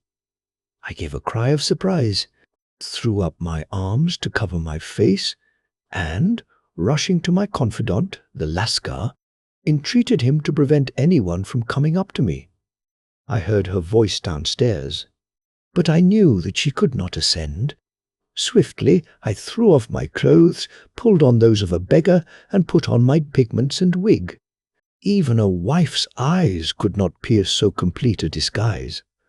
But then it occurred to me that there might be a search in the room, and that the clothes might betray me. I threw open the window, reopening by my violence a small cut which I had inflicted upon myself in the bedroom that morning. Then I seized my coat, which was weighted by the coppers which I had just transferred to it from the leather bag in which I carried my takings. I hurled it out of the window, and it disappeared into the Thames. The other clothes would have followed, but at that moment there was a rush of constables up the stair, and a few minutes after I found, rather, I confess, to my relief, that instead of being identified as Mr. Neville St. Clair, I was arrested as his murderer. I do not know that there is anything else for me to explain. I was determined to preserve my disguise as long as possible, and hence my preference for a dirty face. Knowing that my wife would be terribly anxious, I slipped off my ring and confided it to the Lascar at a moment when no constable was watching me, together with a hurried scrawl telling her that she had no cause to fear. "That note only reached her yesterday," said Holmes. "Good God! What a week she must have spent!" "The police have watched this Lascar," said Inspector Bradstreet, "and I can quite understand that he might find it difficult to post a letter unobserved. Probably he handed it to some sailor customer of his who forgot all about it for some days." "That was it," said Holmes, nodding approvingly. "I have no doubt of it. But have you never been prosecuted for begging?" "Many times, but what was a fine to me?" "It must stop here, however," said Bradstreet. "If the police are to hush this thing up, there must be no more of Hugh Boone. I have sworn it by the most solemn oaths which a man can take. In that case, I think that it is probable that no further steps may be taken. But if you are found again, then all must come out. I am sure, Mr. Holmes, that we are very much indebted to you for having cleared the matter up. I wish I knew how you reach your results." "I reached this one," said my friend, "by sitting upon 5 pillows and consuming an ounce of shag. I think, Watson, that if we drive to Baker Street, we shall just be in time for breakfast."